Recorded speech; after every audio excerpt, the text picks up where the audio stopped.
everyone. Thank you so much for tuning in. I appreciate you so much. As you enter, please hit the like. Feel free to comment and share.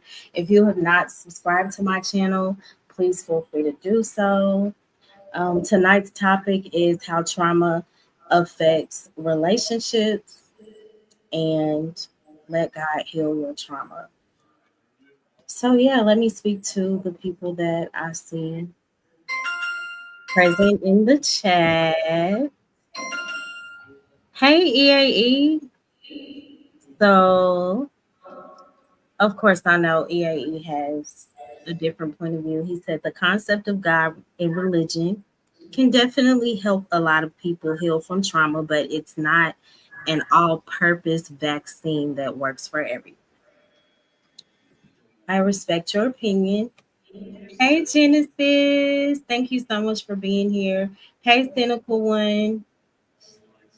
Appreciate you for coming through. Hey, sis. Love you. Who else did I miss? Oh, Brandon. Shout out to Brandon. Thank you for being here. I appreciate y'all. So, yeah, I know we've all experienced trauma in some capacity, um, whether it was through childhood or however it may have appeared in your life. So, tonight's live is just going to be a faith filled deep dive into how trauma affects our relationships and also how God can still heal the things that we tend to hide. Just a few of the things that will uncover how trauma wounds affect adult love. I think that's a huge one. And how we can sometimes sabotage real connections, how trauma can also change your nervous system and your faith, and also the biblical truth about healing from emotional damage and taking the real steps to heal while you still love. Hey, Bolo. Wow, I was wondering when you gonna get to me to say hello. Hey, how You you every time. You are so long winded. You do doing? not get to see that. I am long-winded. I am. That's the one thing I don't lie about. What's going on, everybody? Hope all is well. Hope all is going well while you guys are Oh, listening. look at my baby. Hey, San Jose. I appreciate you. Oh, y'all, and I just got monetized last week. So, oh, I interrupted you. I'm so sorry. It's I okay. just got excited I'm, when I I'm, saw my I'm, first super I'm chat. used to it. I'm used to it. I'm so used Thank to it. you, San Jose. So, San So what? Jose said, Happy Sunday, Mo. Congratulations, big, blessed. Woohoo. You go, girl. Love, yeah, I love you too. So yes, you can also hit the super chat or the cash app MoLove 8686.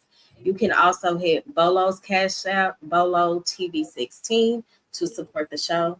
Go ahead, I will not interrupt you. Okay. So let's do this. Anytime you get a super chat, we'll pause for the cause, and then you can read it out. How about that? Does that sound good?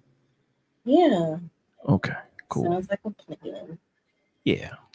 So yes, I like the topic. I think that was what Nesbitt suggested. So yeah, it's a good topic.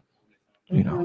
very good topic. So look Yeah, for and shout out to Brandon yeah, for look giving us the idea. yeah, yeah. That's gonna be awesome. That's gonna be an awesome thing to go into it. Yeah. So tonight, of course, my channel is faith based, but it's not about perfection. It's about healing and being honest with yourself. Like if you've ever pushed away love, trauma can have you sabotage good people. It can have you feeling too broken to connect with people. So if any of those things are relatable to you, then of course this is the live for you. And I'm gonna open up with a quick prayer. Dear Lord, I thank you for tonight. I thank you for the ones that are here. God, we ask you to enter this space, bring up what needs healing, Lord. And please remind us that we're not too far gone, no matter how deep the trauma may be. And I ask that you meet every heart with truth and comfort. In Jesus' name I pray. Amen. Amen. Amen. Yeah, so let's define trauma. What is trauma exactly? Trauma is anything that makes you believe you weren't safe or not loved or could possibly feeling like you're not enough. It's not just physical, it's emotional, it's spiritual, and it's absolutely relational, you know? Okay. Hey, Trip. Thank you so much for being here. I appreciate you. Thank you so much. Yes, I'm so excited to be monetized. So, a lot of it did start. I hear a lot of people say their trauma started through childhood. Like, I know for men, a lot of times their biggest thing is they were told to not cry. So, a lot of times they don't open up, you know? Um, and I hear this one isn't really gender specific. I hear both male and female talk about how their parents may not have been affectionate. So now when people get close to them, it feels weird because that was not the foundation of how things were with them. So that can definitely spill over into your adulthood. And this is another big one when it comes to relationships. Like if you've been cheated on, that can cause a deep rooted level of trauma that is so hard to get over. And it can leave you questioning like any good thing. Like a lot of people feel, oh, this is too good to be true after you've been hurt to that capacity. Yeah, so what are your thoughts? Hey Vaughn, thank you so much for tuning in. I appreciate you. Yeah, I agree that trauma is it's a deep distressing experience that can leave a significant impact on a person.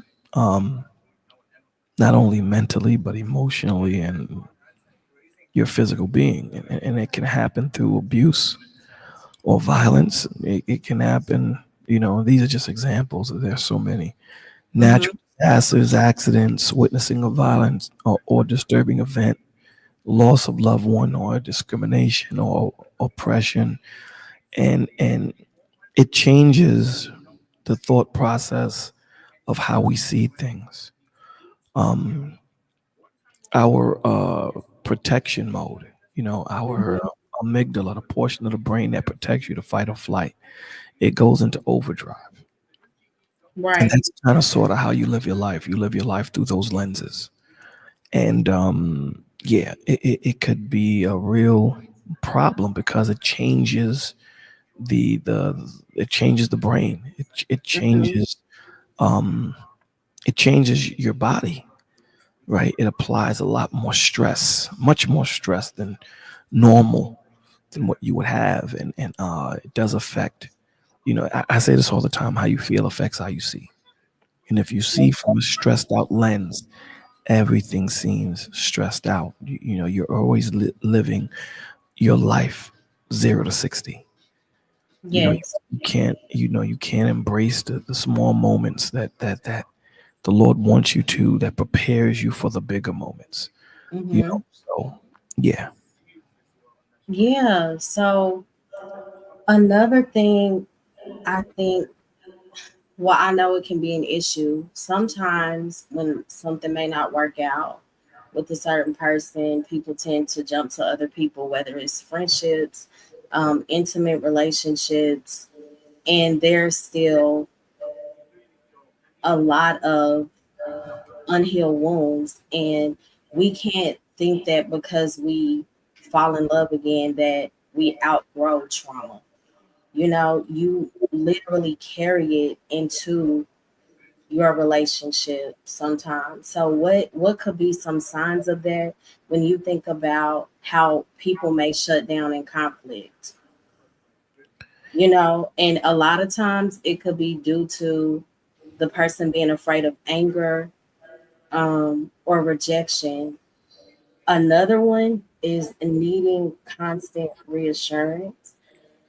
Um, A lot of times that's due to fear of being abandoned.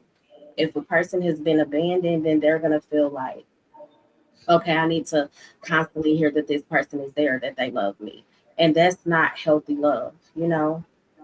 Um, Well, my question to you would be, hmm is that love? Good question.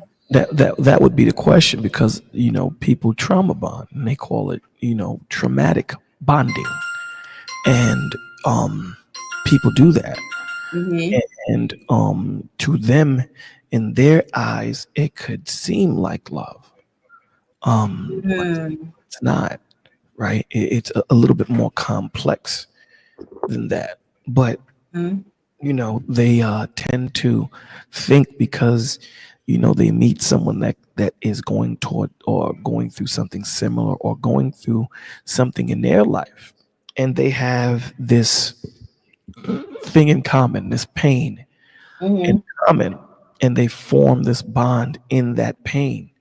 Now here's where we find out that it wasn't love: when that person, be it guy or girl, is able to heal from that issue and the other person is not. They're happy where they are. And some people are happy where they are. Get it, don't get it twisted. Some hmm people, life life is unexpected.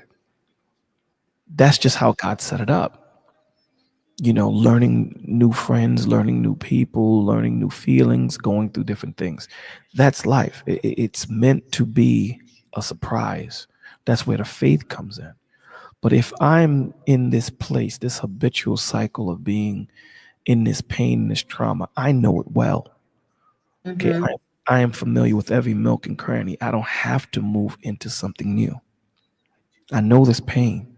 And what happens with a lot of people is they become so familiar with that pain that this is a place that they tend to live, because now they've been there so long, it becomes a normal thing for them. hmm It's normal at this point. So getting them out of that and letting them see, there are pivotal times when they do see it. So when that person that they trauma bond with is healed, and they're like, nah, this wasn't what I thought it was. Now that I see, I was only with this guy or with this gal because I was in this pain. And that's kind of another cycle, a perpetual cycle for that other person that's going through it, that does not want to get out of it, because they're looking at, see, another person's leaving me, opposed to saying that no, you guys formulated something that wasn't what you thought it was. You wanted it to be that. So we have to know the distinction and know the difference between the two. Yes, it's very true. So a lot of times it's not love, like you said, it's a trauma bond. Hey True Bleed, shout out to you for tuning in. Hey Distant Lights, thank you so much for being here. That's very true. Clinging to toxic people is another thing, like because there's such a familiarity. Can you say it? And familiarity. With Yeah. chaos. Like there are so many people who have been deeply traumatized to the point to where that's the only thing that they recognize is chaos. Like calmness and peace is not something that they resonate with. So they will tend to cling to the Well, toxicity. that goes into how long they've been in that pain. I remember we did a video in the village, and I keep forgetting the name of this area in LA. But there's a particular school that's in gangland. I mean, all the gangs are like Mhm, a cross street. Like this school is like directly in the middle. And we're talking, and this is high school. We're talking about 14, 15-year-old kids that are cold. They're cold, right? We had one kid who was walking with his man, and someone ran up on him and just put to mhm. his man's head. How does he process that? Right. How does he process that, right? We talk about cats that go to the service and go to the army, and they come back with PTSD. And I remember I was having a conversation with the military man. He was like, well, Bolo, PTSD is real. Like, PTSD is real. Here's the thing that I want you to really understand. You as a grown man went into the service, right? And they tried to train you Mm-hmm. to deal with PTSD, to deal with seeing death, to deal with all these things. These little kids don't have no training at all. At all. And they're children. How did they process that at 14, 15 years old? Mm-hmm. You know what that, you know what I'm saying? So we have to get deep involved in creating an environment that these kids can flourish in, or at least let them know that this is not a normal thing. Because Mm-hmm. normalization is a process that your brain is going to do to get you to where you need to be.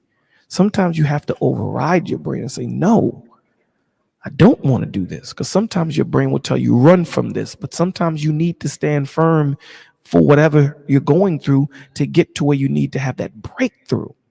So, Right. Because it's these, so easy to run. it is. But here's the thing, when you run, is there growth in that? Now, don't get it twisted. Sometimes running is good. Excuse me. Sometimes running is good. However, there are certain things that you have to stand firm on to learn from. There is no comfortability in growth. Mm-hmm. And sometimes we mistake movement for progress. And we have to understand the difference. Just because you're moving, it doesn't mean that you're progressing. And Right. sometimes we make that mistake and get those two convoluted. And we need to understand the difference between the two. So, Absolutely. when we go into the word, right? When we go into the word, especially when God tells you in Philippians 4, chapter 4, 6 through 7. And what does God tells us? He tells us, do not be anxious about anything, but in Mm-hmm. every situation by prayer and petition with thanksgiving, present your requests to God. And the peace of God, which transcends all understanding, will guard your hearts with your minds in Christ Jesus.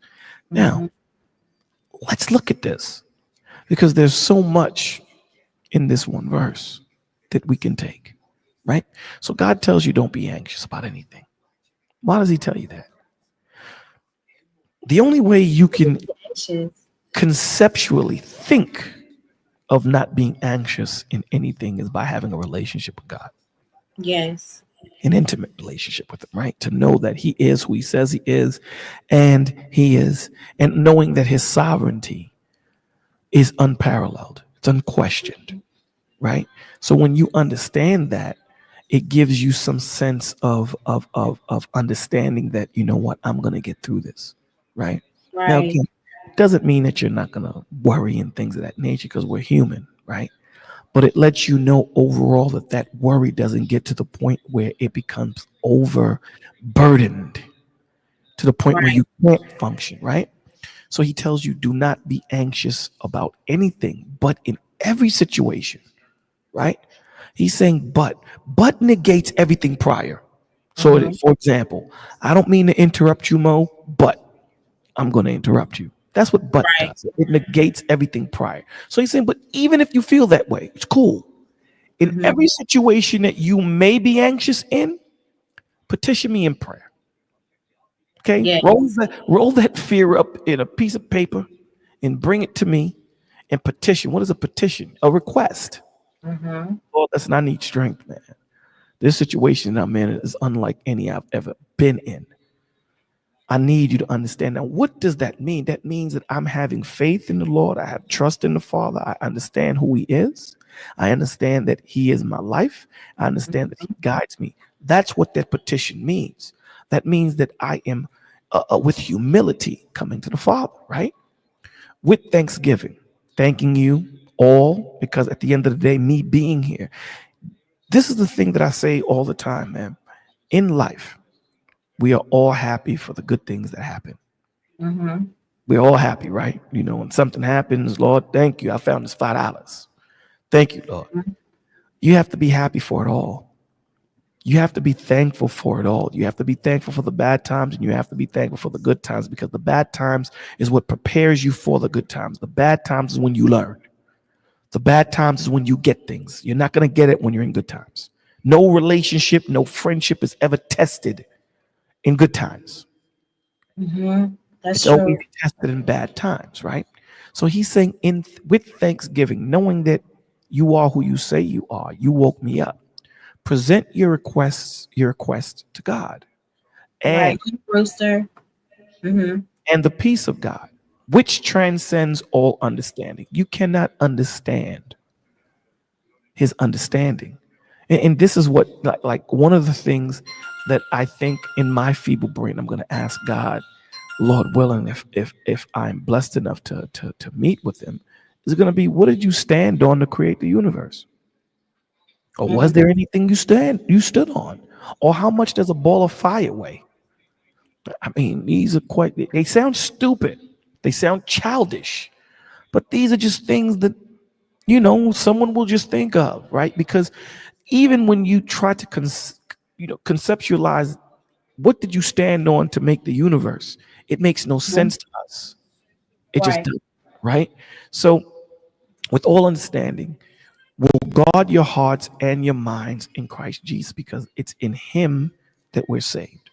So this verse emphasizes the power of God, the supplication, and the overcoming of anxiety. We have to overcome that anxiety, offering a path of experiencing.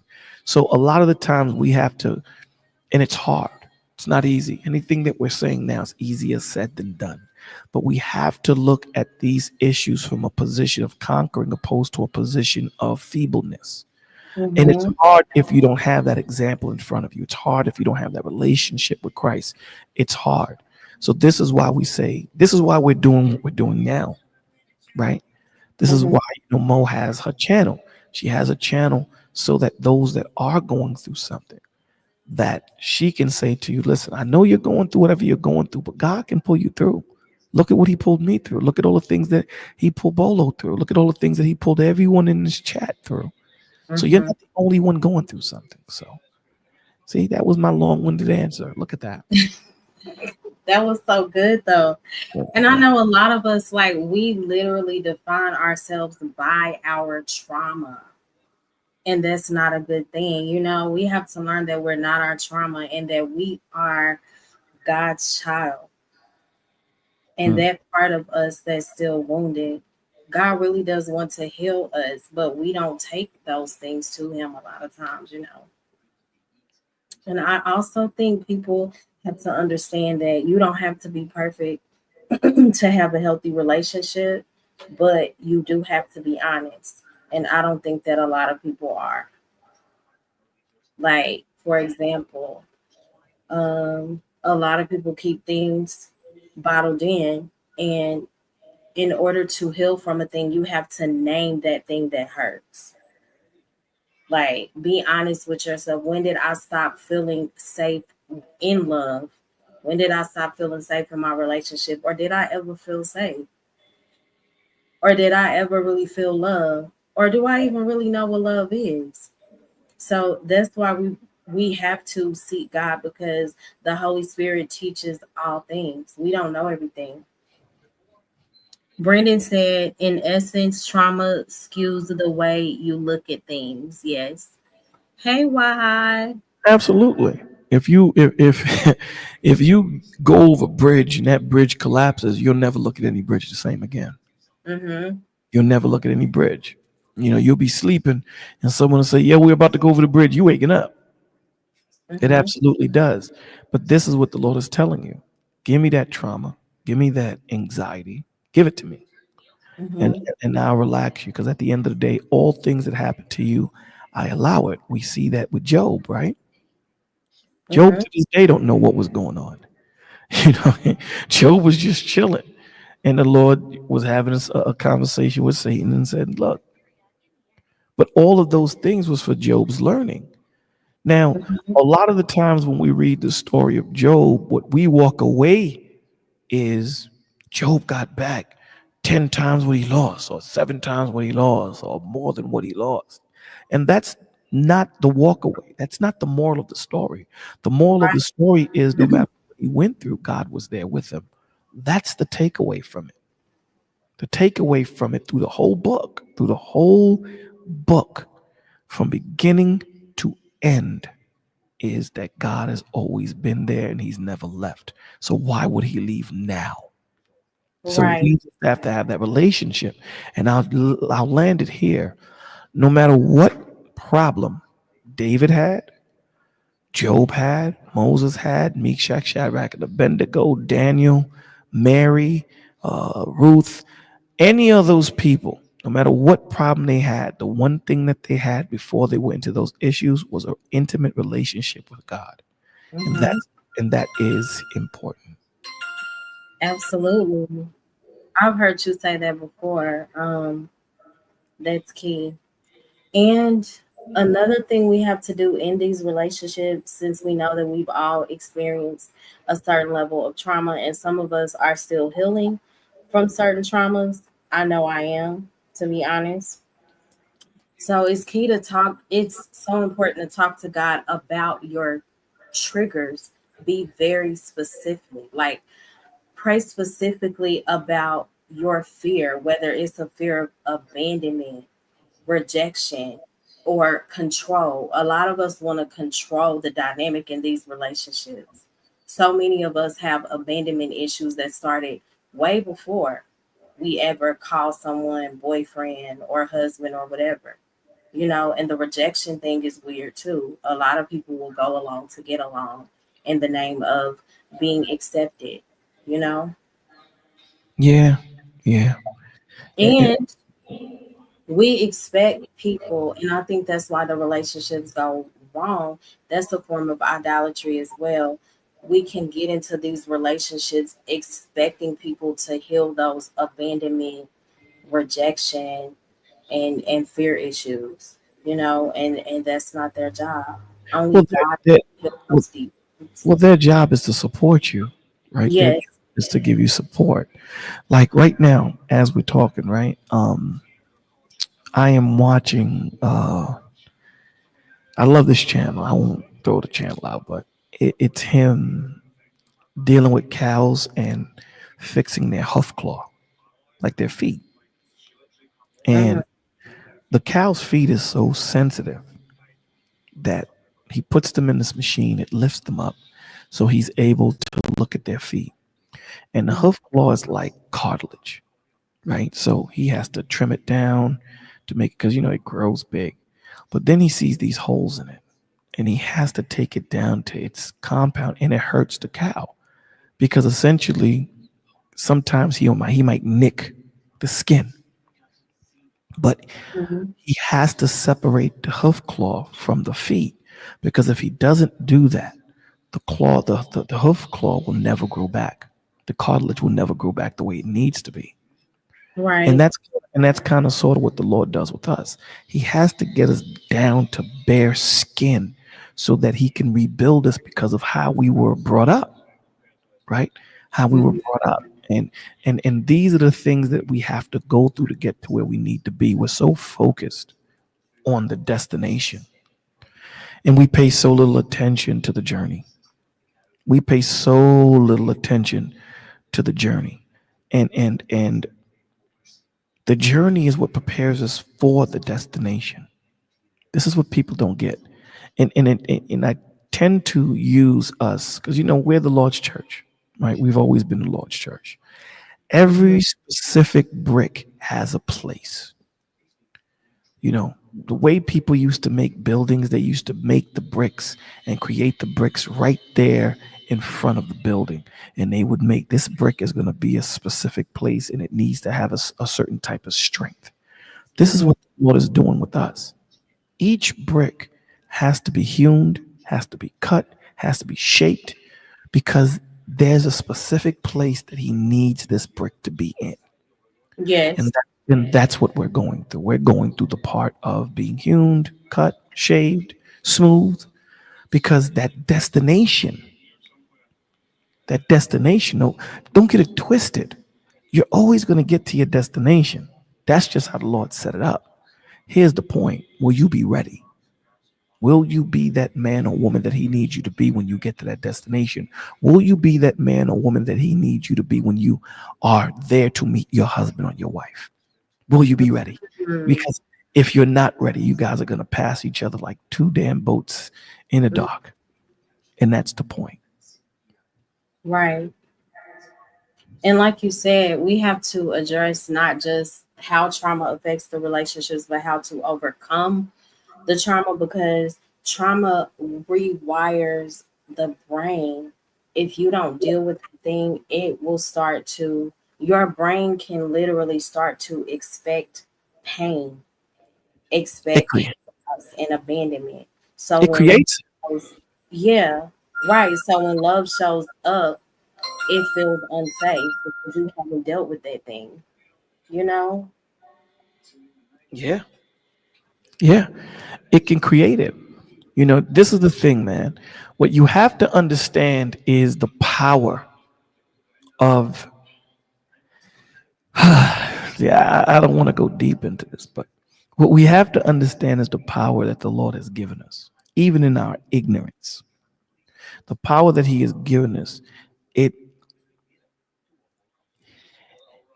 we don't hone it. We don't see it. We don't understand it, and we chalk it up to hunch. We chalk it up to luck, and things of that nature. You have to understand that your spirit has a certain amount of reach outside of your body.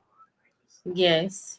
Okay, so when you understand that your spirit can make your body manifest things. Let me explain what I mean by manifest, because again, I don't want you to think that I'm talking witchcraft.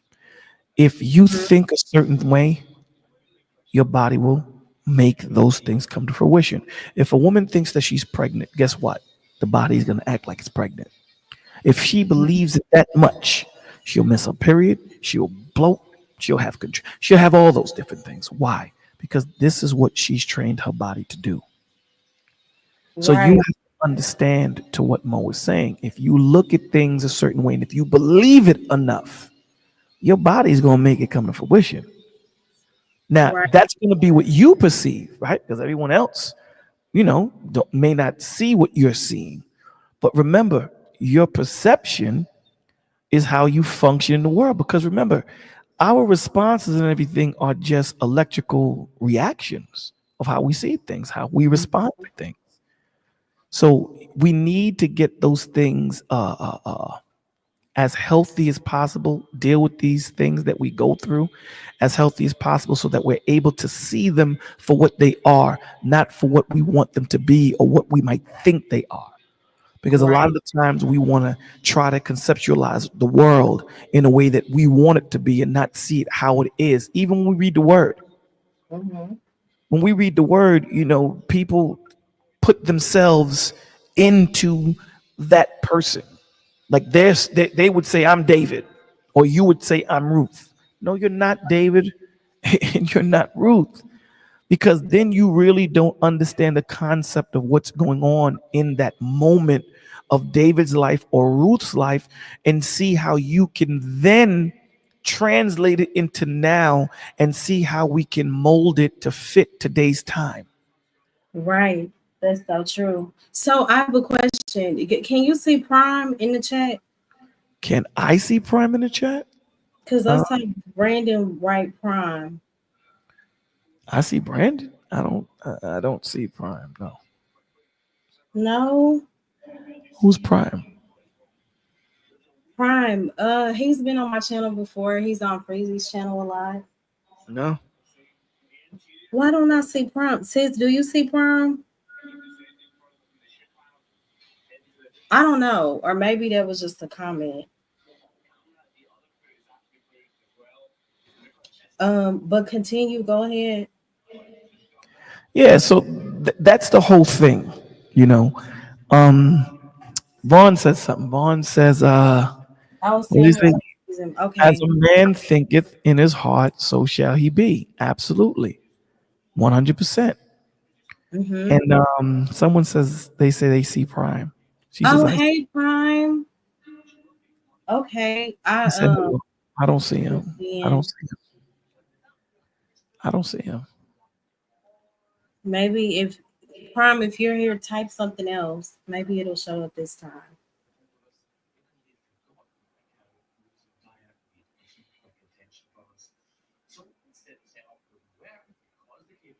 You can continue. I'm sorry. Well, and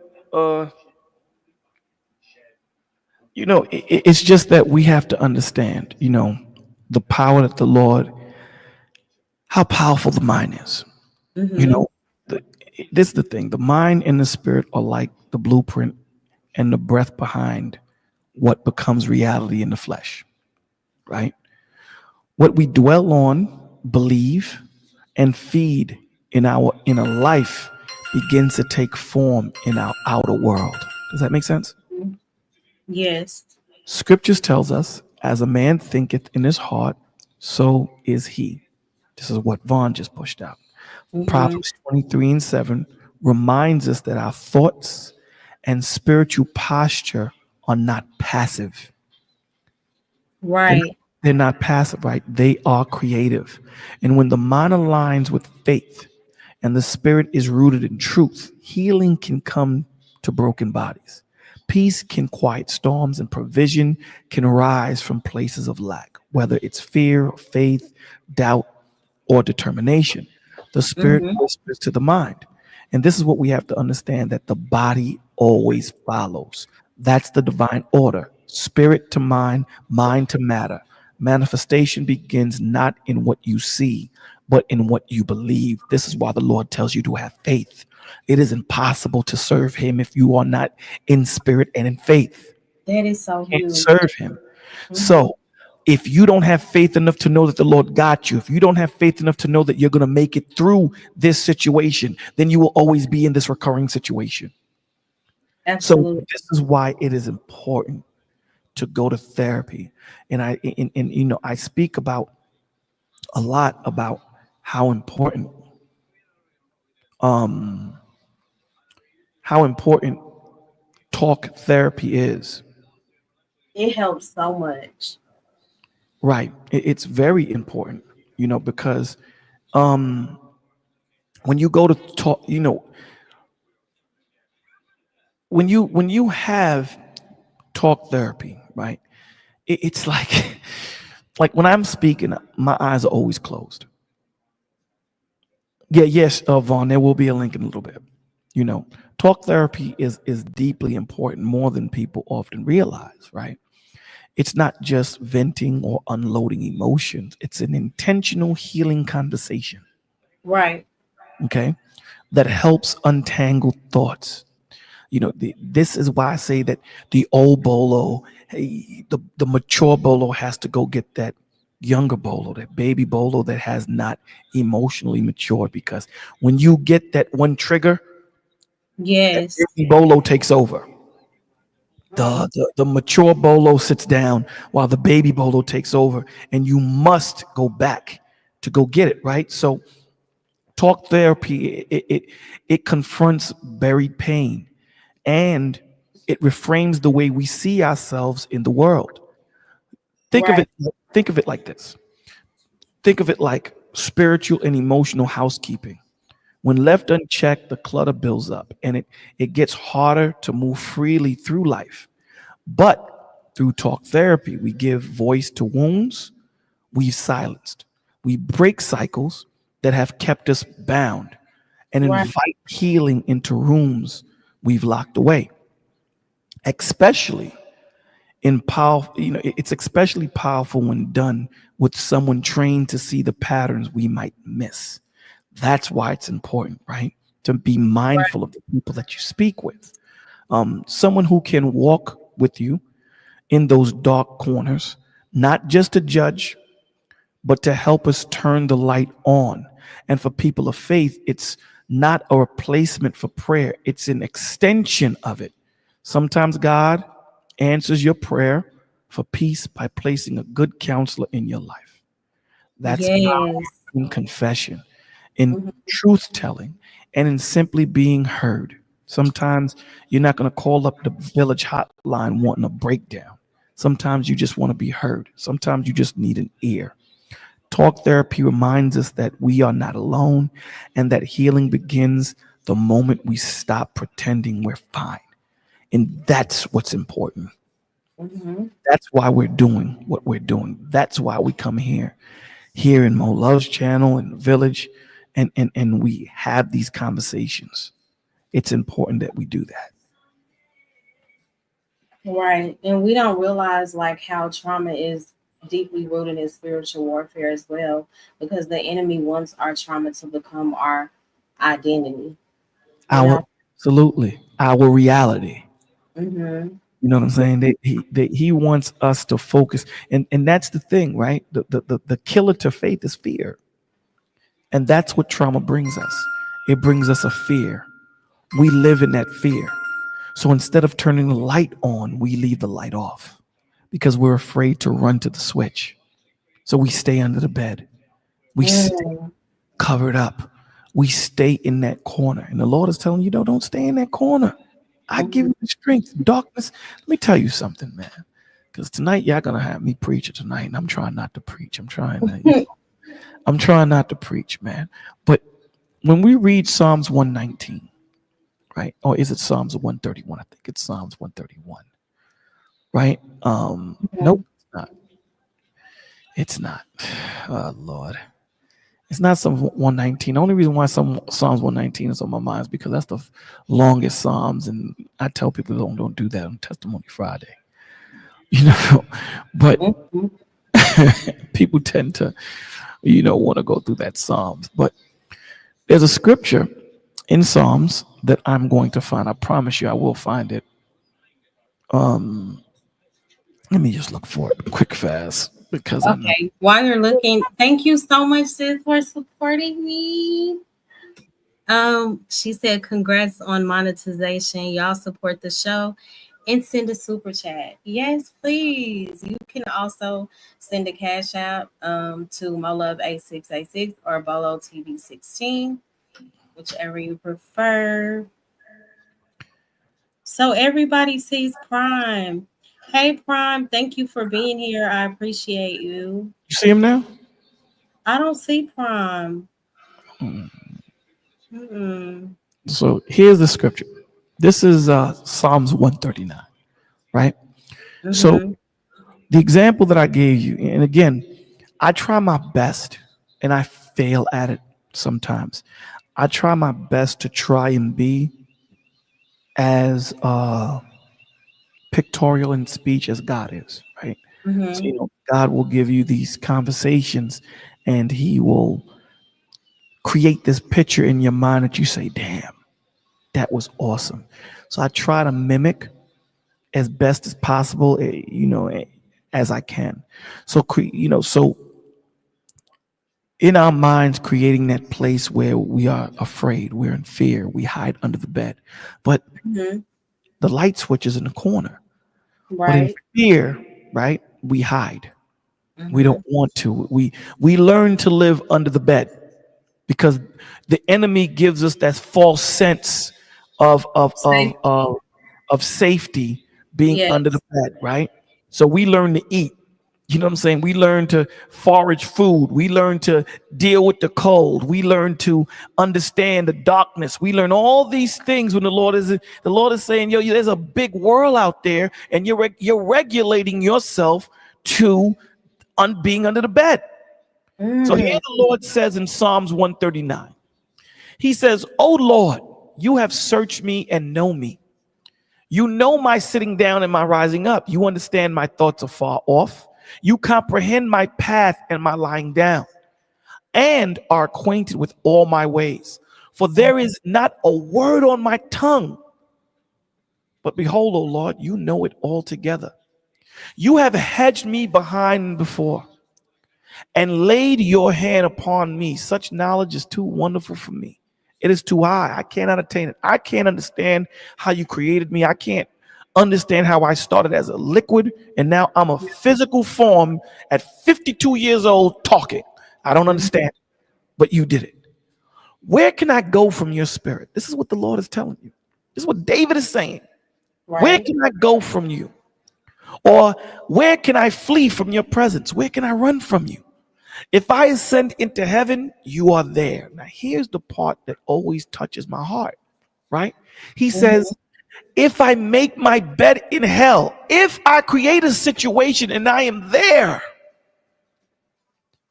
by myself, No one is there with me. I'm in this situation that I have created. I've created this situation where there's nothing but darkness with me. You know what he says? Behold, you are there. Mm-hmm. If I take wings of the morning and dwell in the uttermost parts of the sea, even there your hands shall lead me, and your right hand shall hold me. If I say, surely darkness shall fall on me, this is what the Lord tells you about darkness, that dark room that you're in, and you're looking at that light, and you're so afraid to go turn it off or to turn it on. Even the night shall be light about me. Indeed, the darkness shall not hide from you, but the night shines as the day.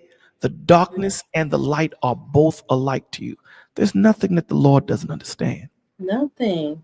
There's nothing that he can't handle. Mm-hmm. Here's the problem. Do we believe he can handle it? Oh my See, gosh. I think that's the issue. that's the issue. The issue is, when Joseph went into slavery, he didn't know that he would become the man that he was until after he got there. Mm-hmm. That's our problem. We are so focused. There's two places we focus on in our life. We either focus on regret in the past or we focus on trying to prepare for the future. We never live in the present. Yes. And the Lord tells you, listen, the two things that you have physically gone through are the two things that you should be focused on: the past and the present. The past, Absolutely. life is meant to be lived forward and understood backward. It's not Mhm. until we go I through, remember the first time I heard you say that, I was like, wow, you know, that makes perfect sense. yeah, it's not until we physically finish going through something do we typically understand it in its totality. Yeah. Seldomly do we understand it while we're going through it. So, what we learn from our past, okay, we will apply in our present, which will then prepare us for our future. Mm-hmm. That's how that works. So, you need not worry about the future. You need not worry Right. about it. The Lord tells you the future has its own issues, man. Worry about what today has. Don't Yeah. bring today's problems into tomorrow. And that's what we have a lot of issues in doing. We need to know that the Lord got us. We need to know that whatever we're in, as big as it might be, as strong of a hold as it might have on you, God is Mm-hmm. strong. And know that the Lord has put people in certain positions in your life to help you get through those situations. All you need to do is humble yourself and not let the enemy make you think that no one understands. This world has been spinning for thousands of years. We've been on this earth. You're not the only one to go through what you're going through, but the enemy will make you think you Feel are. like it. Mm-hmm. So understand that there are people that are there. So with that being said, I'm gonna go grab those phone numbers again and make you post them. Of course. Yeah, Hi, William. Hey, Riaz. I know Riaz, William is building about Riaz. to What? spam my chat. William Graves. Oh, No, okay. I said I know William Graves is about to spam my chat. He'll Oh, just Joe. Yeah, write well, one. listen. I So told you, he welcome. typed, hard to understand. Why good? Okay, well, What up, um, man? so a good question, I guess, to ask ourselves is what part of our past do we still carry into our love life? Because it can truly, it trauma shapes the way we love. And that's something that I've learned over the years. Like, if you are trying to operate in love and you still haven't dealt with your trauma wholeheartedly, it can cause you to view love from a confusing aspect. Um, when pain has been your teacher, you can start to love like through fear and not freedom. So, as you stated earlier, that's not really love, you know? Yeah, that's not really love at all. You haven't loved. You And I see this a lot too, like people pleasing, and that can go for any relationship. Like, you may feel that love means earning people's approval, And that's a sign that you haven't even obtained self love. You know, if you have to have that validation, of course, we all love praise, right? But if that's a life for you, then that's trauma as well. And of course, I think I said that earlier, emotional withdrawal, like shutting down, um, because you become uncomfortable. We tend to go back to our comfort zone a lot of times instead of facing that thing. Another one is attachment anxiety too. Yeah, Like, oh, that's huge. yeah. Start to panic when someone pulls away. Like that may not always be healthy in a relationship. Well, Uh, then knowing that closeness because you fear rejection. You know. absolutely, but sometimes again, perspective is everything because Yes, it is. you may think that that person is pulling away and it's not what you're thinking it is, but because you have created this thing in your mind, it takes on a whole life of itself, and it's Mhm. not them pulling away. It could be other factors that are going on, and it's not them pulling away at all. So yeah. Right. The wandering prophets in the building. What's the dealio? Hi, Greetings. Vaughn. What's going on, everybody? Greetings. How are Every- you? I'm blessed. I'm blessed. Can you hear me? We Yes, can I can. be fine. Yeah, yeah. Okay, great, great. Yeah, I just wanted to get up and join the conversation just for a bit. My man. And yeah, definitely, man. It's very good so far. So I'm Thank learning quite a bit. you. So, Yeah, what are your thoughts so far? yeah. Well, I would definitely say that trauma can definitely affect relationships. You know what Mm-hmm. I'm saying? Especially because when it could breed trust issues. You see Mm-hmm. what I'm saying? Especially if it's like the trauma is from a betrayal or abuse of some sort. You know, Right. that can cause a severe damage in a Mm-hmm. person's ability to trust others. So definitely, so many different things that are involved with trauma. When So you go through many. trauma, you know what I'm saying? Mm-hmm.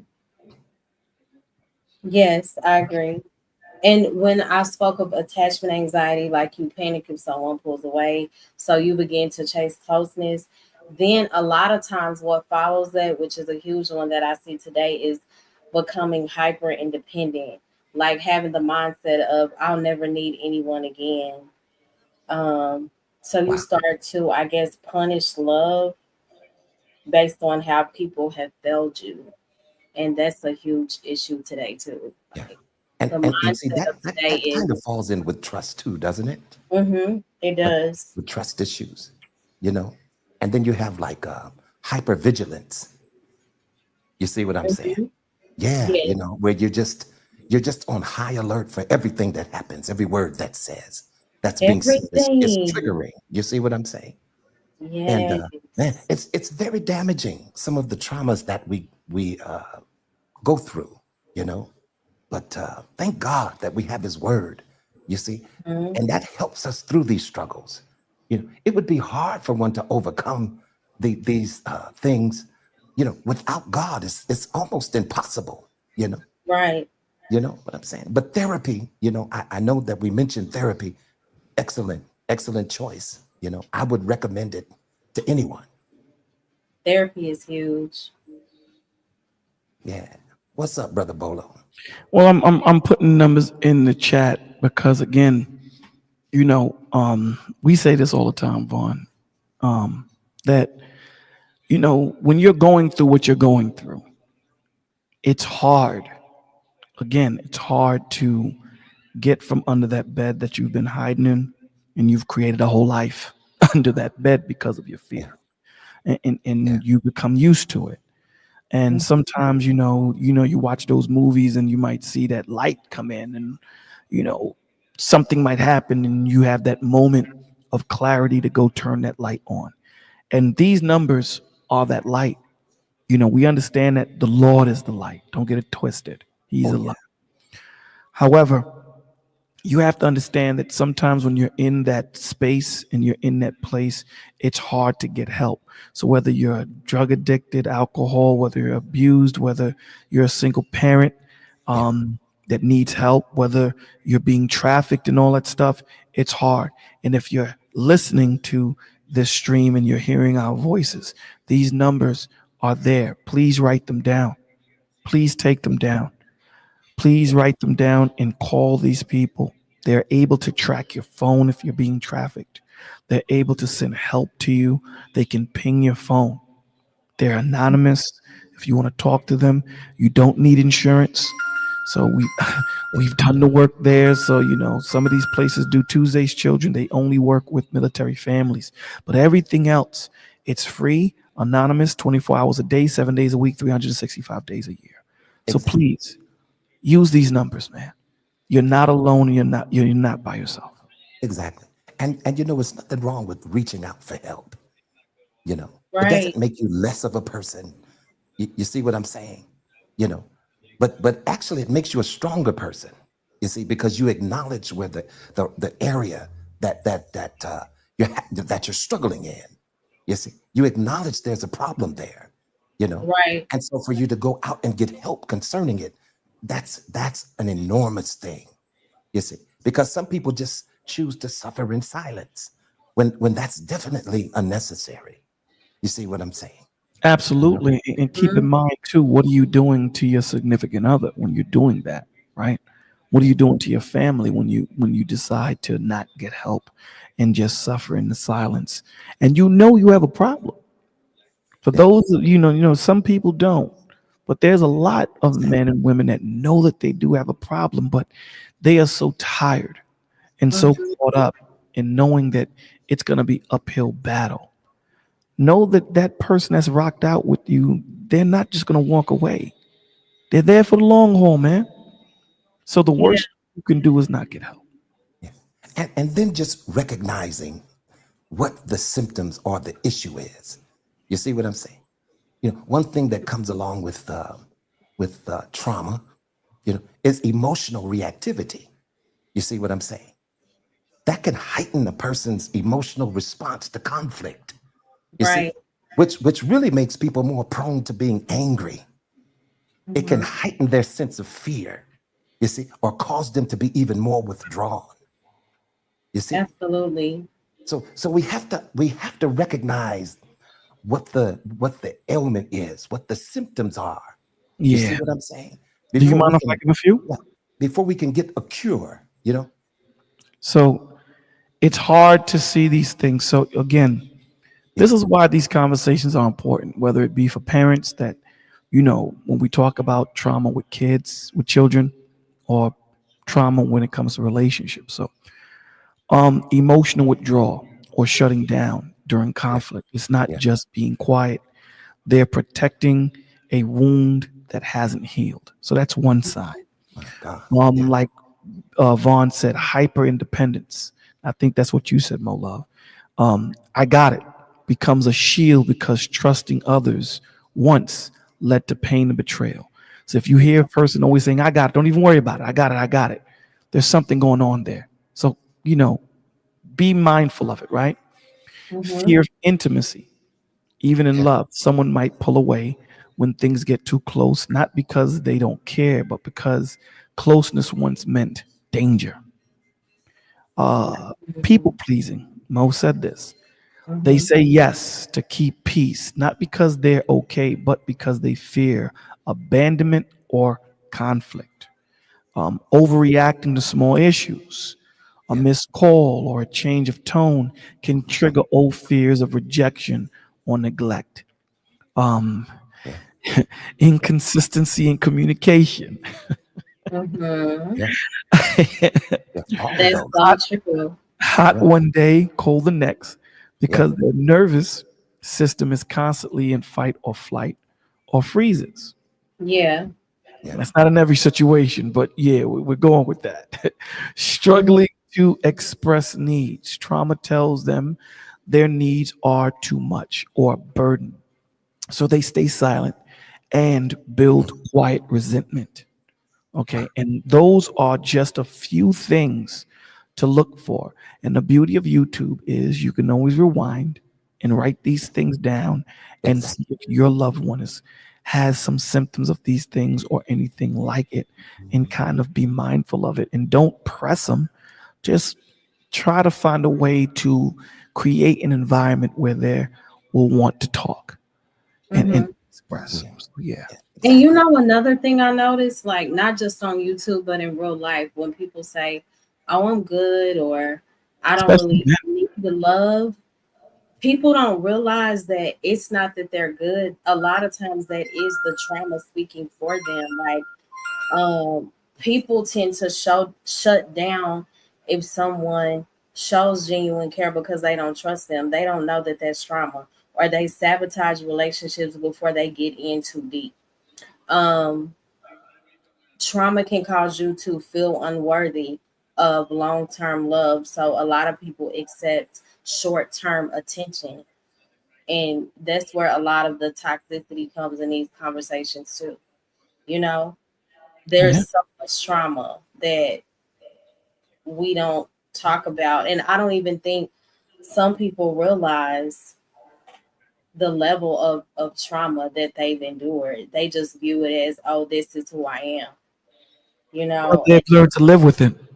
They've And learned to live with it, right? It's become a part of them for so much. Or if they believe circumstances won't change, they just accept it and just say, this is what it is. mhm, absolutely. Yeah. And then I think it's important to just speak over yourself too. Like you have to speak life into you. You can't always depend on a person to do that for you. And sometimes speaking life into you is more than, oh, I love myself. This speaking life into you is reading the word. It's done through prayer.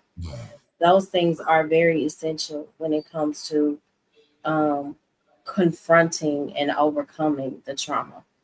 Mm, Yeah. You that's a know, good point. And you know what? I would like, definitely have to agree with that because, you know, it's basically renewing your mind, mhm, with God's truth. You see, yes, and it in a way, it's kind of like replacing a lie for the truth. mhm, Because oftentimes it will give you a low self-esteem, and you'll say, "Well, I'm unlovable," right? But you yeah, have to replace that statement with something that says, "I am fearfully and wonderfully made." You see, yes, these type of affirmations, we have to continue to address ourselves that way. As a man thinketh in his heart, so is he. You see what I'm saying?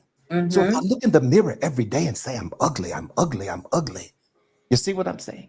Then I'm going to walk around as an ugly person, Mm, right, right? But if I get up and say, you got it going on, brother, you are right.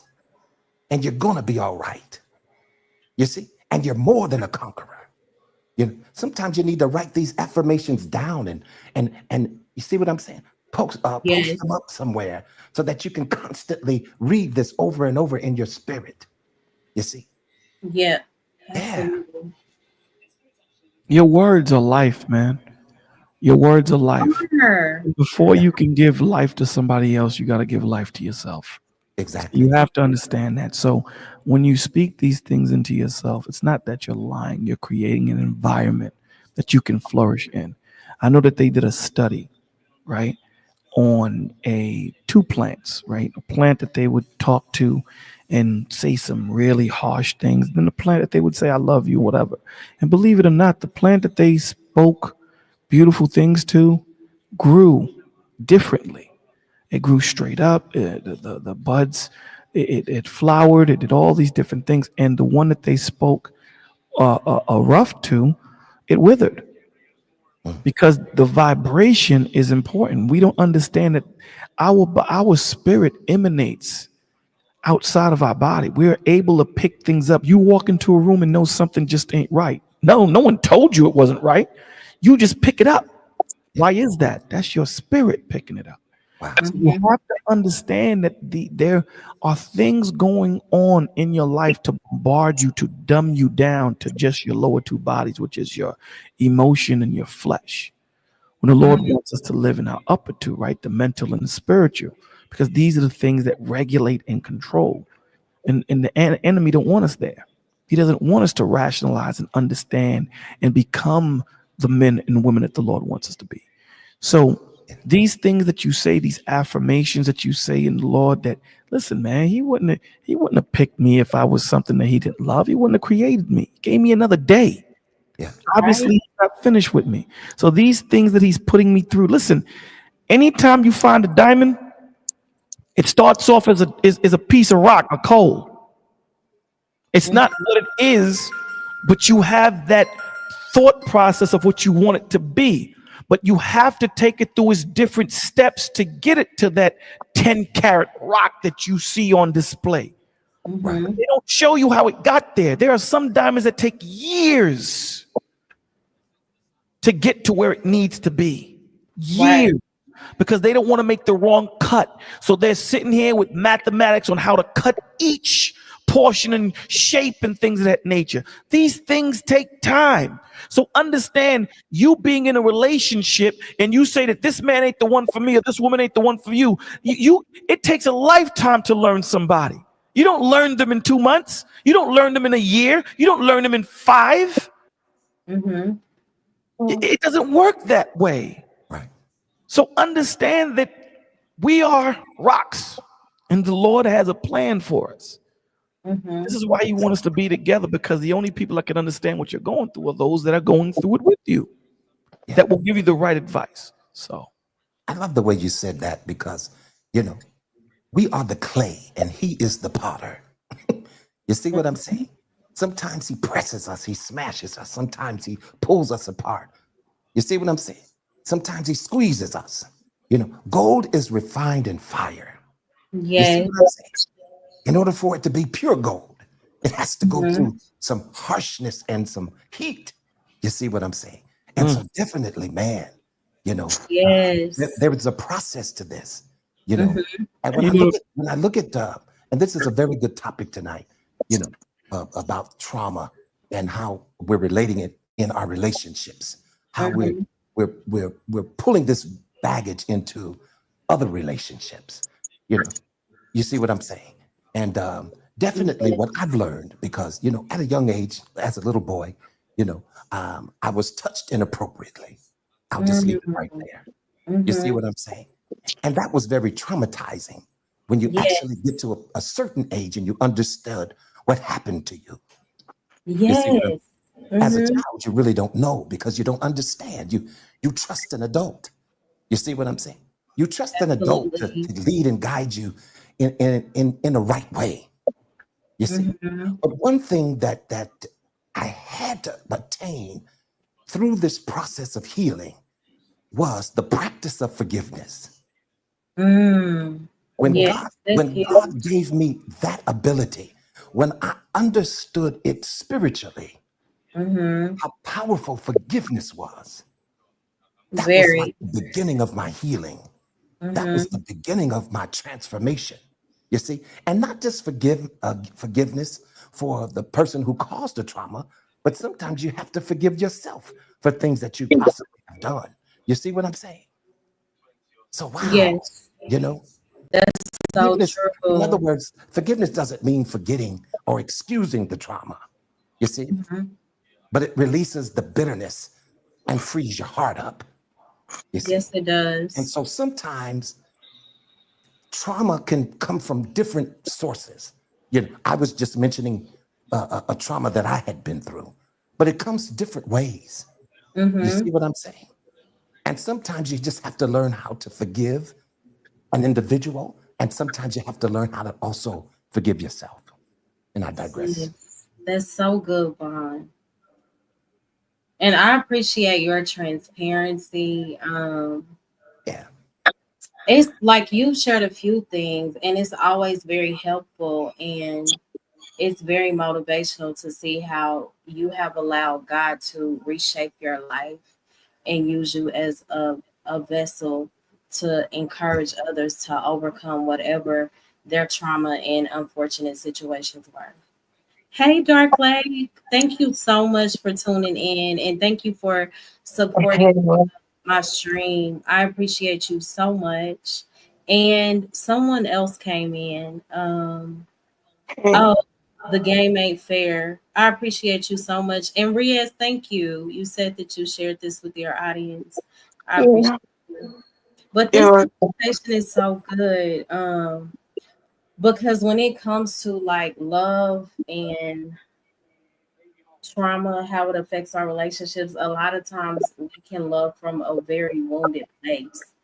So many people like perform for love because we were not taught that love is it has to be earned in relationships, you know. Sometimes you can find yourself over functioning in relationships, like always trying to be someone's savior, and you never really take out time to tend to you and your needs.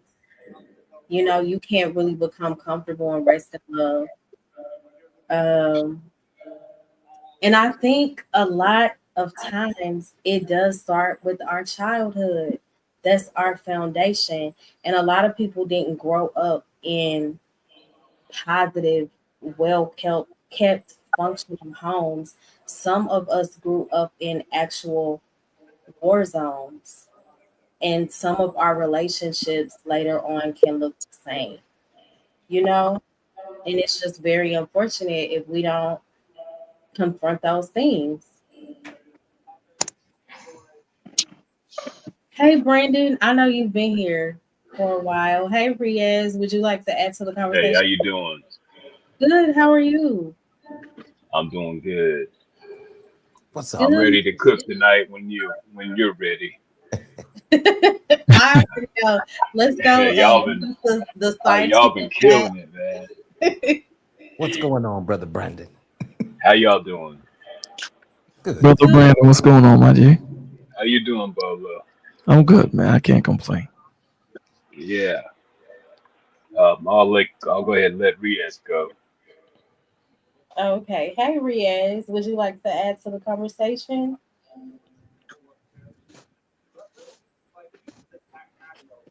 You Riaz. talking on mute, we ask, we oh, can't yeah. hear you.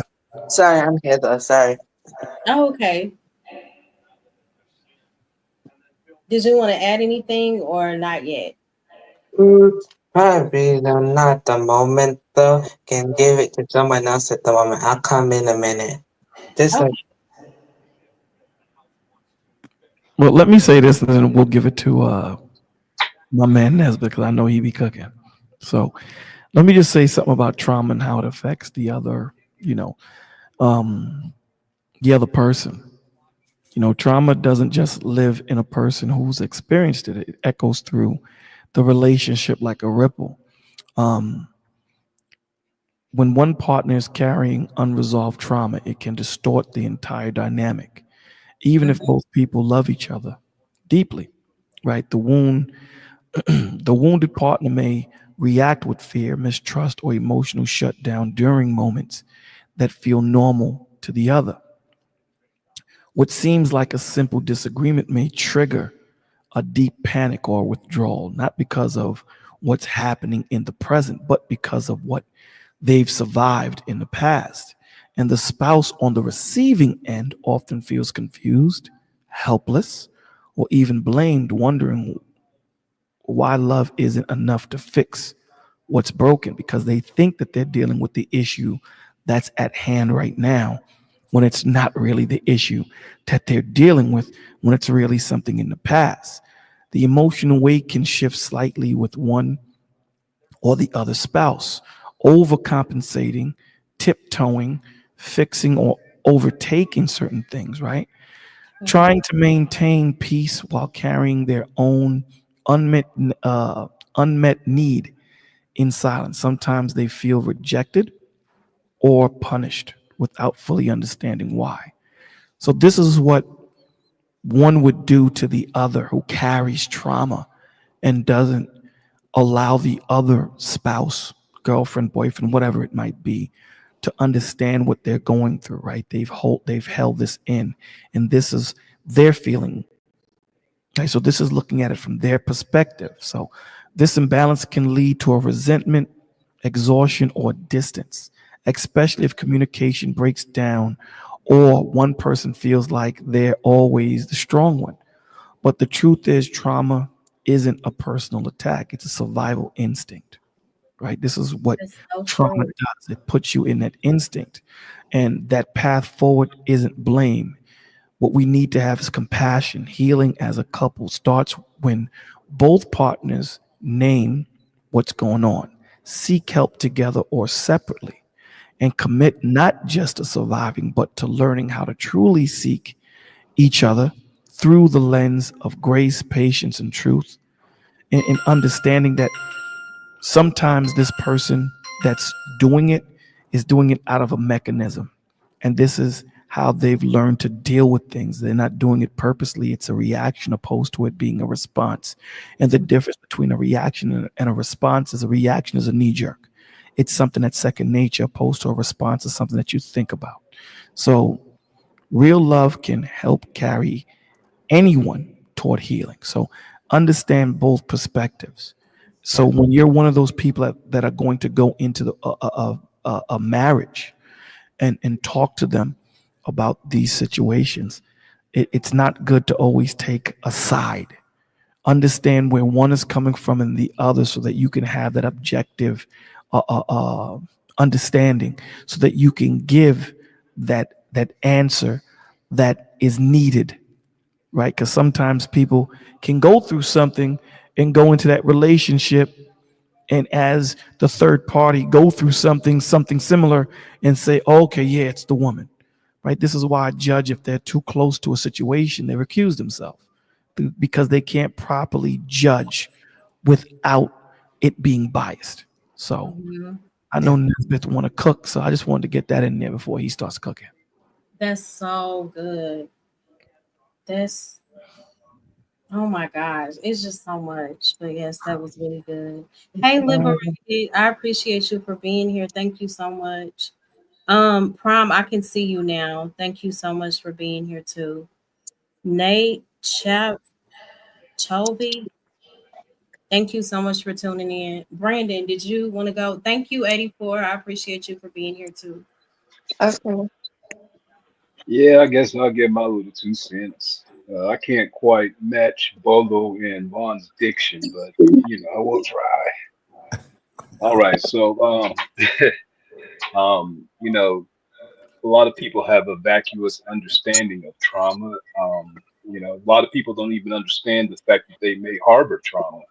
Mm-hmm. And as we know, and as in the previous episodes, trauma, according to the DSM-5, is an exposure to an actual threatened death, injury, or SA, either directly witness or learn about from a close family member or friend. So it's often people that um, it's not just people that create trauma in our lives. It can be events. It's an external response to events or people. But yes, we first started learning about trauma during the 19th century, circa World War II. The Mm-hmm. National Library of Medicine says that um, you know at the DSM-3 introduced PTSD in 1980 as an anxiety disorder. So that trauma often evolves into PTSD. So that's like the final boss of trauma. So yeah. So I know I'm just right now I'm just dropping the science on the trauma. And I know y'all were coming from a more puritanical aspect of looking at trauma, but I'll incorporate that as well. It's like I think the aforementioned comment from I think it was Bolo, you are what you think you are, something like that. Am I You paraphrasing are, right? yeah, I forgot how he says it. Yeah. How you Oh, feel affects how you see. Right. Oh yeah, yeah, yeah. Mm-hmm. It's funny, there's often this a lot of people consider science in the Bible in diametric opposition, but it's totally not true. Science confirms the Bible. Everything in the Bible is science. Mm-hmm. And one of the early philosophers, Rene Descartes, he says, um, I, I think, therefore I am, which is, just that coincides with what God God said in that verse. So Mm-hmm. there's a lot of um, continuity between what the Bible says and the scientific realm says. But anyway, back on trauma. Mm-hmm. So having a complete understanding of trauma is um, extremely important going into your future relationships. I mean, on this aspect of trauma, there's just so much to cover. It's because psychology is a huge science, Mm-hmm. and understanding the brain is so complicated. But let me just go over some of what we know about trauma in relationships. So, Mm-hmm. trauma happens in the amygdala. So the amygdala is, um, the part of the brain that basically records memory and has, you know, it gives our emotional responses. The basolateral nucleus. Everybody remember this. Basolateral basolateral nucleus is the important part of the brain that's affected by trauma. Mm-hmm. It involves your process of emotions and your fear responses. So basolateral nucleus, that's part of your amygdala. So when we incur trauma, that is what is the area of the amygdala that's mostly affected. Now, I'll go ahead and pause in case anybody wanted to add any more commentary or question or even dissenting comments. I appreciate you so much, Brandon. I know you do extensive Absolutely. research. Okay, I think that Yeah, would be I do. suggested I to mean, have every to time go. I like to respect your show and your program by providing the most accurate and the most in-depth research, Mm-hmm. I think it's, more, I think it's, having an accurate and a complete understanding of the phenomena you're talking about is going to be more copacetic towards, the actual healing. Like I said, healing the brain takes science and God. So Yeah. if I can, whatever I can do to support that endeavor that you uh, undertake is, I think, is you know Mm-hmm. important, basically. Yes. And Okay, thank I you think so much for giving us the idea of the topic. Before you go, Riaz, I wanted to address this comment my sister made. People often don't feel they have the time to address their trauma because they have a lot of other things to deal with. I feel that too. Yeah, because Yeah, when that's you right. said a lot of times the goal is to overcome it, and a lot of people, I guess, it's easier to avoid it, or at least the enemy wants it to appear that way because you really suffer more when you don't deal with it. But yeah, I think that's true. Exactly. And I actually did some research on that. Like, people don't know that they have trauma. A lot Hmm. of people don't. I pulled up an article about it. But Riaz, if you'd like to give your input, go ahead. okay. So basically, to me, that way I'm saying that the unresolved trauma can become generational and stuff like that. So like that kind of aspect also the unresolved part as well, like it can become generational trauma though, and that's what I kind of realized as well though, because like for me that's what I think it is though, is with identity and stuff like that, person's identity when they go for an identity crisis, if they don't address it or fix it, it can become a generational trauma though. So Mm-hmm. that's what I've actually realized at my age, though, because there are many people like me. It's just some of them don't realize it, or they don't, or they realize it at an older age. Basically, yeah, they're probably 30, 40, or probably much older, and they go their whole life without knowing who they are. Though I'm kind of fortunate case to actually figure that out now, basically.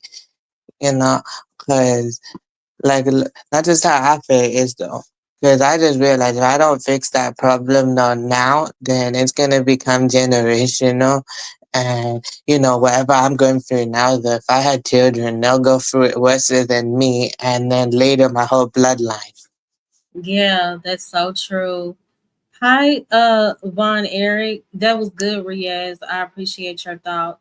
Liberated. So Liberated said, Mo love. Speaking of trauma, not sure if somebody has mentioned this on any of your mental health topics, but I'm reading a book titled The Body Keeps the Score. It's a book diving into trauma. Yeah, Mm, that sounds interesting. And how it affects and yeah, rewires our brain. You should check it out. Yeah, I'm gonna have to I've look into heard I've heard it. of that book. I didn't. I think I downloaded it. Mm-hmm. So, hey, 84, did you want to add your thoughts? Who, me? I'm not 84 today. I'm soap today. No, I'm joking. Um, Oh, God. I You are so um, silly. you got to bring humor into things. It makes Of life a course. lot better. Mm-hmm. Because we are talking about something that is a very deep topic, and Hi, Lisa. very introspective as well. Mm-hmm. Salute to everybody in the chat. You know what I mean? Salute to everybody on the panel. Mo, good to see you. Bolo, Yes, I'm you messing with you. do. Bolo as always. Mr. Bryant, you know what I mean? Brandon, what's going on? Young Yes, Riaz, sir. what's Nope. good? Um, but I think that trauma is a really big thing in our relationships because we don't have enough safe spaces. You know what I mean? Like Mm-hmm. overall within our culture and our community, like we just don't have enough safe spaces. So if I'm feeling something, or if I'm really going through something, it's really hard for us to express it because it's not something that is popularized or even accepted. We're It's told not. that we're told that we need to pull each other up by our bootstraps. We're told that we need to do this, that, and the third. We are not told that being emotionally vulnerable is either acceptable, either acceptable, liked, or even the norm. You know what I Mm-hmm. mean? And then it's the old cliche. You from the South Mo, you know what it is. If you tell Right. somebody what's going on, they're gonna be like, "Child, ain't nothing wrong with you. Go get Right. something to eat." Right? So you Mm-hmm. telling me I need food in order to deal with my trauma. Good morning to my sister KMA. Good morning to my Oh, music I therapist. love KMA. She's been Yeah, up that's here that's my sister before. right there, for Hi. real. She has Yeah, so much hopefully, wisdom. Mm-hmm. yeah, hopefully she comes up. Hopefully she comes up after she's had her coffee or her tea. I don't know which one she's doing today, but Mm-hmm. but yeah, we're not creating that, even within our own family dynamics, right? So we're not creating that in our own family dynamics. Yeah, go drink some water and lay down. Exactly. Exactly, Liberated Soul Rebel, right? You know what I mean? Oh, go Mm-hmm. get you some money, right? That's another one. Go get you some money. That's what's Right. wrong with you. Then you go get you some money. You know what I mean? So we don't we're not creating actual safe spaces for each other just in our family dynamic. Okay, you on the T train? I got you, sis. Um, so Hi, because we're not Selena. creating that, what I Mm-hmm. mean? Of course, we don't create that in our family. Now, when we get into a romantic situation or even with a friend, of course, it's not going to be something that is going to be available to us because our community don't even make it available to us just within the home. So now that we Yeah, step out of the home, we think in our mind, I'm thinking, okay, you know, me and Mo got a problem. We friends, or is something romantic going on between us? You know what? I'm gonna get some mm-hmm. money. If I go get some money, that's gonna solve it all. You know what I mean? Mm. I'm gonna It's be a lot of happy. people like that. Yep. Yeah, she gonna be happy. And yeah, I may have yelled at her or said certain things, or I may have had an outburst and broke all the dishes in the house. But you know what? I done made some money. I done replaced the dishes, and now everything's fine. No, everything is not fine. It's You know what I not. mean? I haven't addressed my Hey, behavior. child. I haven't Mhm. dealt with my behavior. I haven't apologized for what I've done, right? So, you know what I mean? And nor am I getting the help that I need in order to correct or to even heal what I'm going through. You know what I mean? Mm. So now I'm bringing all this baggage towards you as a friend or whatever else. And now you like, I ain't even do anything. Where's this coming from? Yeah. You know what I mean? So that's why trauma is a big thing for us because we do not, set up any safe spaces within our home or within our community for it to be dealt with. You know what I mean? And that's why it's so important for us to go to the word, to read, to meditate, to listen to each other. Like really Yes. listen to each other. Not listen to respond, not listen to give a scripture, not listen just to pray with somebody. No, really take your time and Mm. listen and really hear if somebody is really, in hurt or in pain based on their trauma. You know what I mean? Mhm. Because if we're not doing that, then we can't say, well, I gave you a bunch of scriptures, so that show I love you. No, nah, you didn't even hear what I was going through. You didn't Yeah. even listen to me. You didn't even hear what I was really dealing with. You just threw a bunch of scriptures at me and just said, "Hey, I'm gonna pray for you. Go be well fed and do good." Nah, Mhm. that's not love. It's deeper than that. The scriptures are good. Okay, we're not knocking the scripture at all. Mhm. You know what I mean? Yeah. But you can't now just say, okay, well, I'm just gonna give you a scripture and I'm up out of here. You're gonna have to figure that out. Mhm. No, you know, talk to me. Ask me what's going on. You know what I mean? You can still share scripture, but also show me that you are willing to put in the effort to show love. So Mhm. that's why trauma exists in a big part, within our communities, and also it exists because we are not we don't make it normalized, so normalize that we all have different traumas, a lot of We us, don't. Right. based on our environments. And I'll land there. Yeah. That was really good. Thank you Thank so you, much family. for your thoughts. Yeah, So, what did Mo you say? Love, Is uh, that basolateral or basolateral nucleus? basolateral nucleus. Yeah, Okay. yeah. Gotcha. So I think right now we need to deal with the ways that men and women deal with trauma in relationships because it's both different. Both of the phenomena is different because we're sexually dimorphic creatures. So Yeah. um, Mhm. go ahead and do what you got to do, and then just let me know when to chime in. Well, let me just say this if I could. Definitely, that's a very good point to bring out because men deal with trauma differently than women do. You see Yeah. what I'm saying? And a lot of times, as men, we're very reluctant to share trauma. You see, Mhm. or share an experience because we don't see it as being very stoic. You see, we don't see it as being very masculine, and that's why oftentimes we're suffering in silence, man, which causes that disease to fester like a cancer. You Mhm. see what I'm saying? Man. And so I hate that for us, but that just happens to be where we are, you know. Right. Yeah, I hate it too, but that is so I'm real. I'm about to explode. I'm about to explode right now. Vaughn, you have, oh my gosh. Oh, that's exactly what I was going to talk about. That is so, the scientific accuracy of what you just said is just so uncanny. That's just that, as a nerd with Asperger's, that just, fires my neurons. Well, But yes, you are exactly right. But Hi, Ronaldo. if you're done, I'll cover that.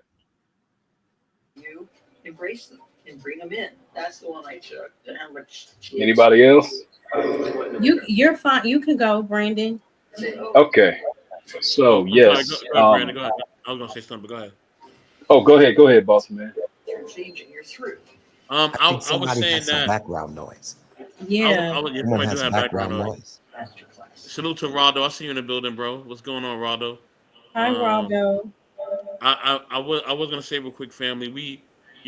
For men, yes, that is true. What you saying, Mr. Brian? That a lot of times, when men go through stuff, they don't. Nobody cares.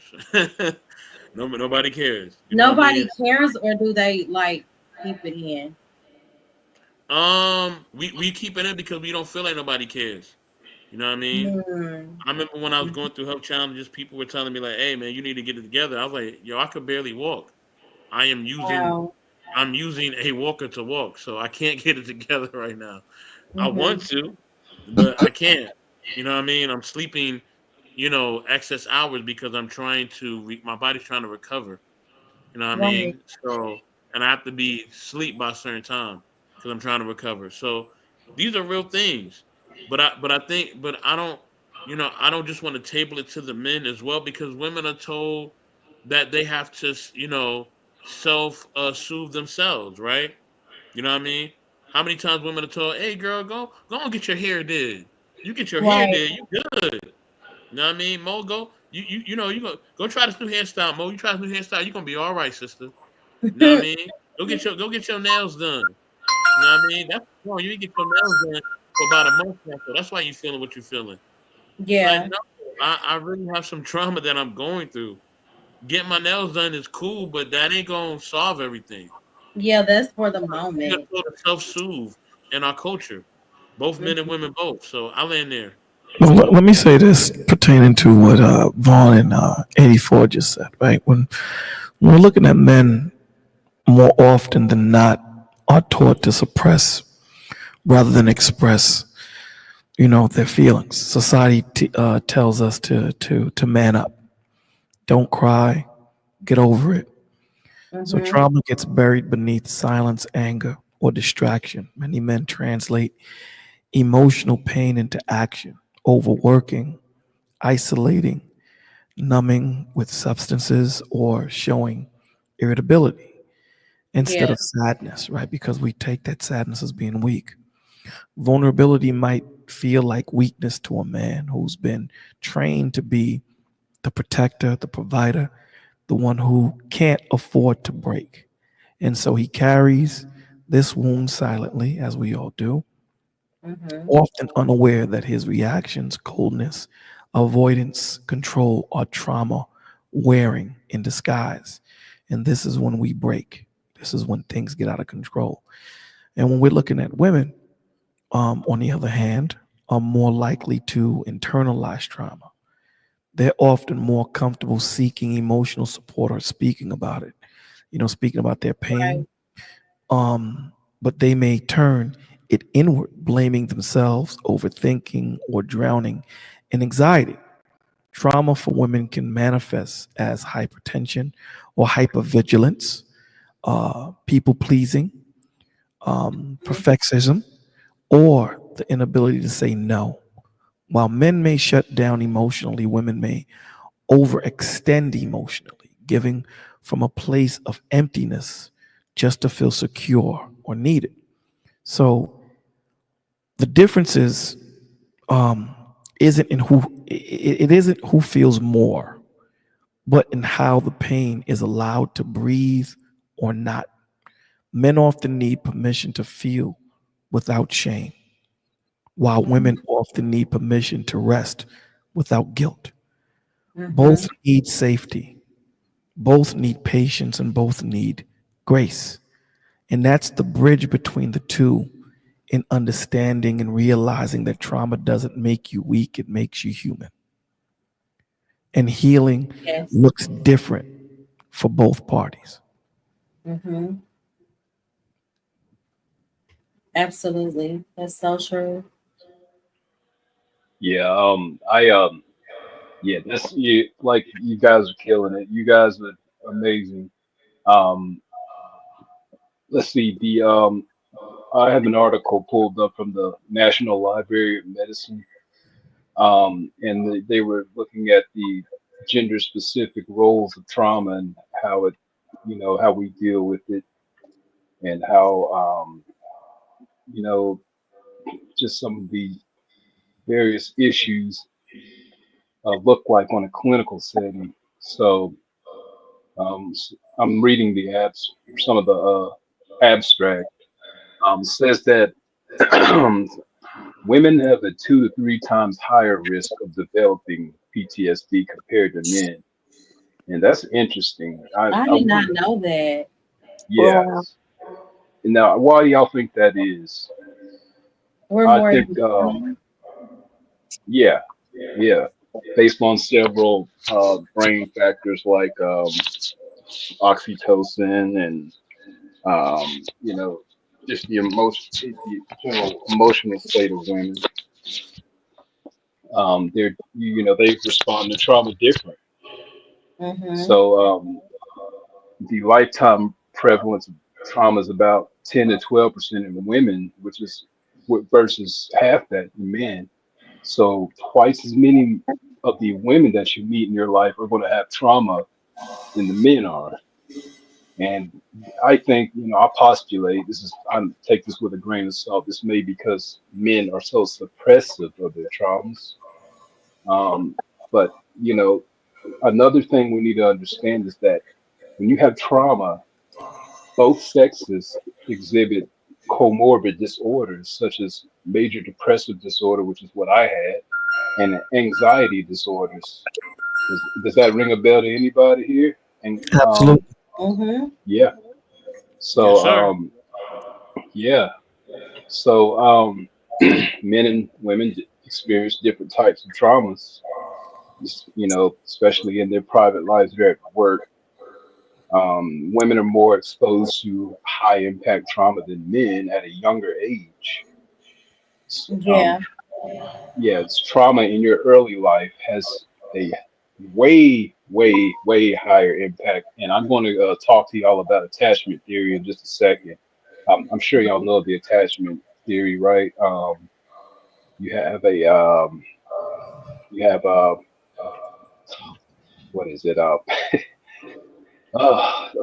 Secure attached, um, Mm-hmm. anxious attached, avoided attached, and disorganized, right? We'll get to that in a second. But basically covering the sexual differences, the sex specific responses and trauma. Men, yeah, what the previous guy said earlier is absolutely correct. Dr. John Gray in his book "Women Are from Mars," I'm sorry, "Men Are from Mars, Women Are from Venus," states in his book that women, when they deal with feel upset feelings, they tend to seek social support, while men will go to what he says is a cave. We'll deal with our problems, you know, to our, we try to seek our own answers, based on our need to be autonomous. Mm-hmm. So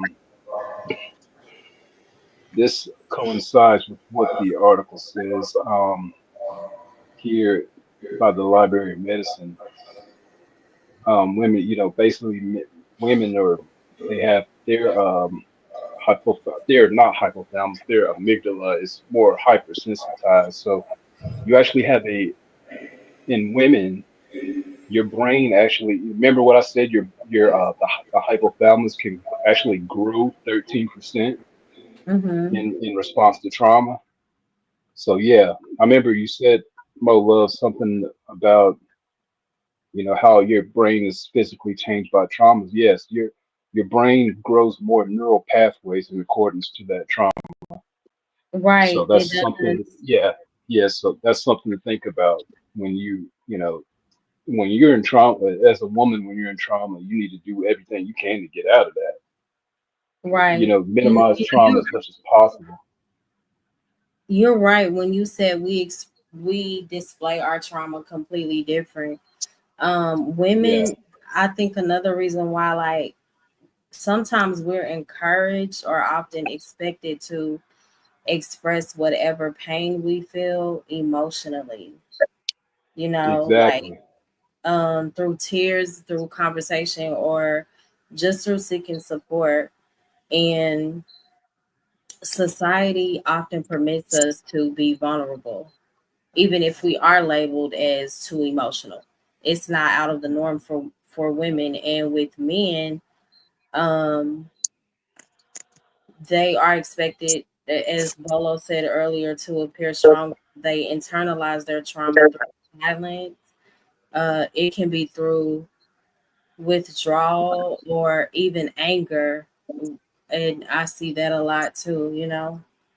Yeah, women are more palliative in dealing with their trauma, whereas men were more problem focused in Mm-hmm. solving our traumas. Women seek more social reports, says the article by the Library of Medicine. The lack of it being the most consistent predictor of negative outcome of trauma. Mm-hmm. And it shows that women have been shown to benefit more from psychotherapy more than men in the reduction of PTSD symptoms. Right. So, Hold on really yes, quick. I'm sorry to interrupt go you. ahead. Hi, KMA. Okay. I see you're in the back, but it's saying you have to connect your mic before I can't allow you up. It's saying your device is not properly connected. So if you could go out and come back in. Mhm. Okay, go ahead, Brandon. Yeah. So this would perfectly segue to how traumas, the how we how this is always see. Okay, so we've got to the we we talked about how men and women deal with trauma. We talked about what it trauma is. So as it relates to our relationships, we need to cover one more subject, which is the four attachment styles. I don't know if any of y'all studied attachment theory in college, but one of the proposed theories was attachment theory. So you got I could let's see, what is this article? Always look over my articles for scientific accuracy. I like peer review. I don't want just some staff journalists, you Mm-hmm. know, making an article. But okay, yeah, this one looks legit. Okay, so you got your four attachments: anxious attach, avoidant attach, disorganized, insecure. So those are your attachment styles. That now this was based on how a that this experiment was done by earlier scientists, and what they did was they left their child. The mother would leave their child and come back in the room to seeing how they would respond to their absence, and these attachment styles that the infants would exude would it was like a harbinger for how they would act in their adult life. So that's Now, I have a quick our question. yeah. Go Before ahead. before Uh, you go, I'm sorry. oh, Hi KMA, that's you, right? KMA. Good morning, everyone. Yeah, it is me. Can you hear me okay? I can. Thank you so much Hey, for sister, what's up? joining. Hayek Hey, Waba. I think I said that right. I know you had a question, Vaughn. yeah, just real quick. This attachment theory that you're speaking of, Brandon, Yeah. is that in any way tied to what they call trauma bonding, or because I hear this word quite a bit, or No, it's is there a it would difference? be yeah. This would be a little bit different. Trauma bonding. Where's my article for that? I had that pulled up too. Trauma Okay, well, bonding you is a can just little bit explain the different. differences. I'm listening. Yeah. Attachment theory is based on how you're going to act in your current relationship. So you're that's it's kind of like a style that is excuse me. It's a it it's basically pattern recognition of how, like, how you deal with your attachment, your bond for the partner that you have. The different That's basically the different phases of what you're going through and how you deal with it is right. So what he's talking about is like secure attachment, right? It's like you saying I trust you and I trust myself. And people with secure attachment, they grew up with caregivers who were responsive or consistent and emotionally available. As a result, they feel confident in relationships. So what Nesbitt is giving you the breakdown is the clarity of the different types of these four attachments that one would go through. Mm-hmm. in what they Exactly. need. Yeah. So the anxious attachment is more preoccupied, opposed to the avoidant attachment is more dismissive, and the Yes. organized attachment is more fearful. Mm-hmm. So, Exactly. and what he's going to do is give you the breakdown in it when you get to understand the nuance to the difference of the different attachments. Vaughn. So I hope that it Yeah. answers. Look. Yeah. That you hit it the nail on the head. Let me allow me to elucidate the for different attachments, and I think this will give you more clarification in reference to trauma bonding. Now, I do have a article about trauma bonding from the NCBV, but excuse me. Okay, you have secure attachment. You know, they people with secure attachment have healthy, balanced relationships. Basically, anxious attachment people, they are characterized by a strong desire for closeness, but they also have a fear of abandonment, and they Right. tend to worry about relationships, and they're overly sensitive to the partner's actions, and they seek a lot of Mm-hmm. reassurance. Avoidant attachments, that's kind of like how I think I would be, maybe. Those with Yeah. avoidant attachment keep an emotional distance. They're like emotionally closed off. And I They think a appear to lot of be. people, I'm sorry to interrupt you, have avoidant No, no, no. Go attachment. ahead. A lot of people have that and they don't even realize it, that it's avoidant attachment, you know? Yeah, I think they think they do, but they don't. They're just um, dealing with, they're just trying to manage their trauma. But Right. They just this is they that's cut people why. in. They tend to be to themselves. You know, Mm-hmm. they tend to be themselves and suppress certain emotional needs. And you know, a lot of the times they often struggle with intimacy and vulnerability. It may appear Right, cold and detached in relationships, but it's not. It's a protective mechanism that they right. create to protect themselves from opening up in that avoidant attachment. They don't want to attach, so they separate themselves and create this, you know, this environment that kind of helps them to cohabitate in their own little world, and they separate. And sometimes if they get too close, they'll just shut it down. So So in other words, it's Yeah, kind of like isolation, right? Or absolutely. right. isolating oneself. Okay. Yeah. Yeah, I Yeah. get it. you're basically self-sequestering your Right. in vulnerabilities. But You yeah, know, you're figuring it's like when you tell people, you know, I don't want to get hurt. So I've created yeah, this door, right? This this door wall. Yeah, wall, this door that keeps me from getting hurt, also keeps you from loving. So I don't I've exactly. learned I've learned I don't deal with the pain. I'm bad with dealing with the pain. So I'd rather sequester myself and lock this door and not deal with it at all because I don't handle the pain good. Yeah, So it's kind of, and one thing we got to think about is in classical conditioning, Pavlovian response, you can actually your brain can actually associate even different sounds, different smells that can trigger your trauma too in these relationships. absolutely. But yeah, I'll hit on the most nefarious attachment style, which is disorganized attach. That means that stems from early childhood trauma or instability, leading to inconsistent behaviors in relationships.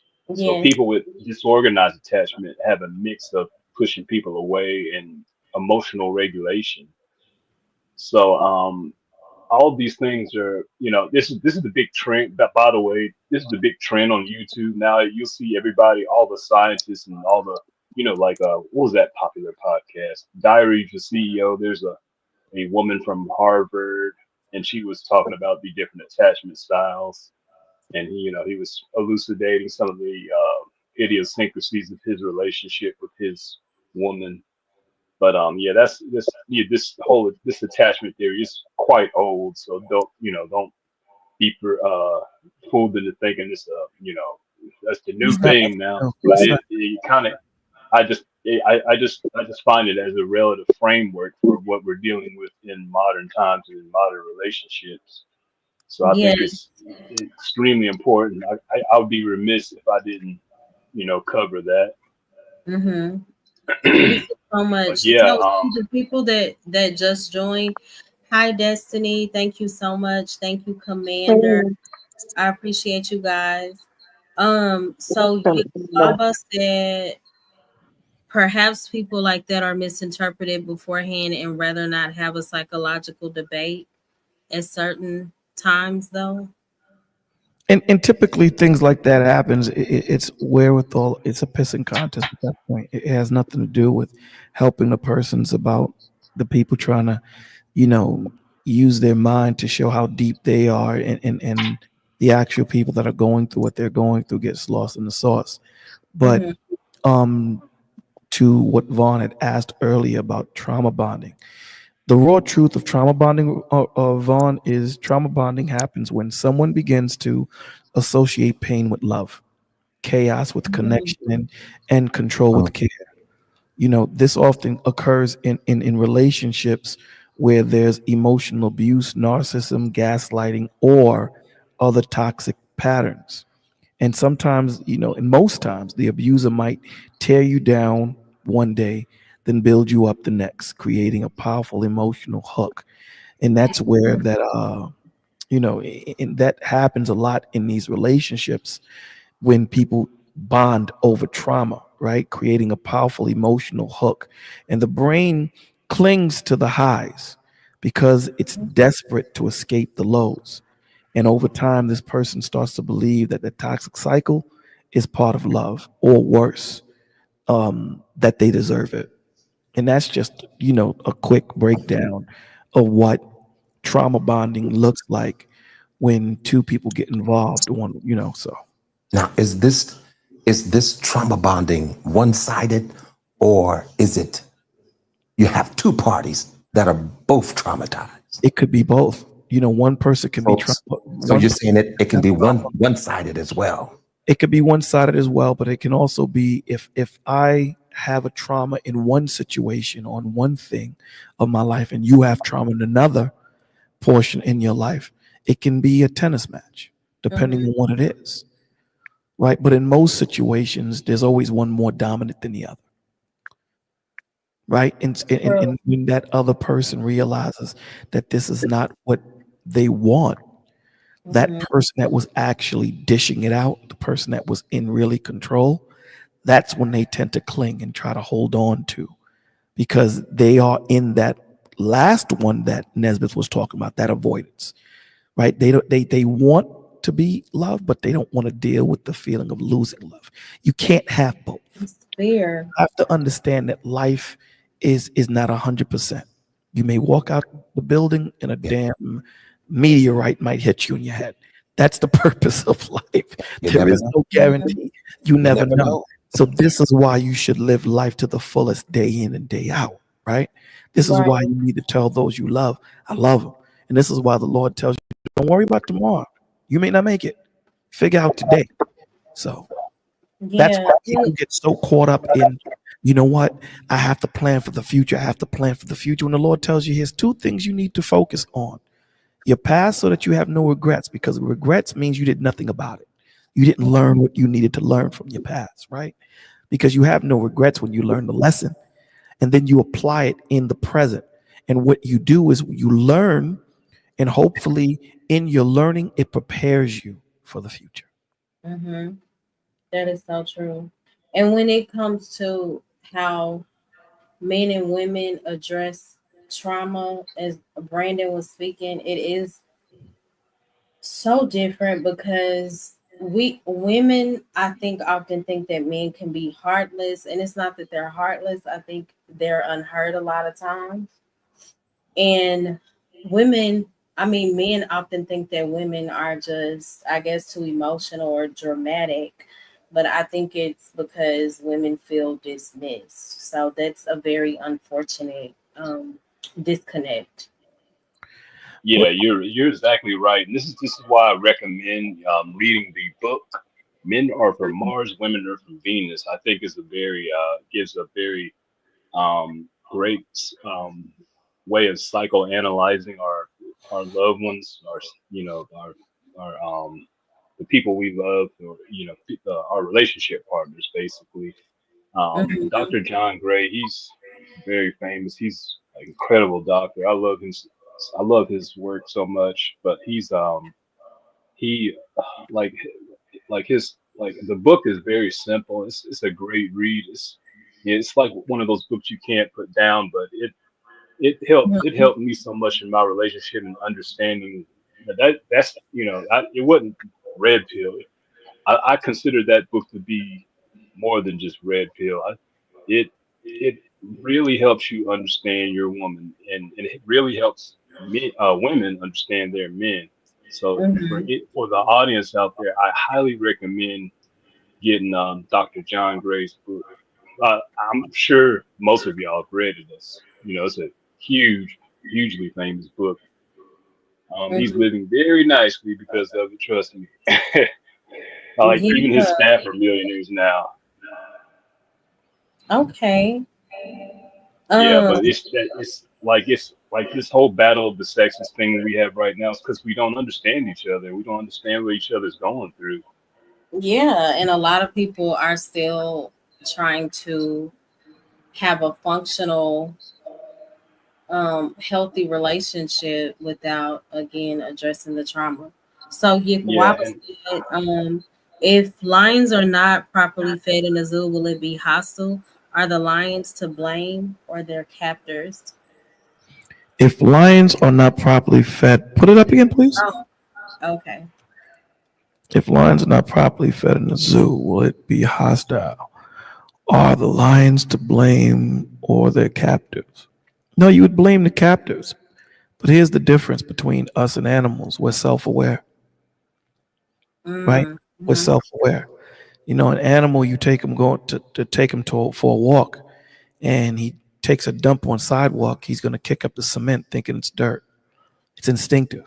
Now, although man, when I mean men and women, man have instinctive traits. We still are self-aware, right? We are able to bend the environment to us, opposed to us bending to the environment. So we're self-aware. We're able to think outside of ourselves while animals can't. So the point in some actions you can use that point, and you're absolutely correct. You know, the problem here is if I'm going through what I'm going through, there's no way in hell I can see what you're going through while I'm going through my situation. I don't Mm-hmm. have the mental fortitude or the capacity to see what you're going through. So, I can't help you swim if I can't swim because both of us going to drown.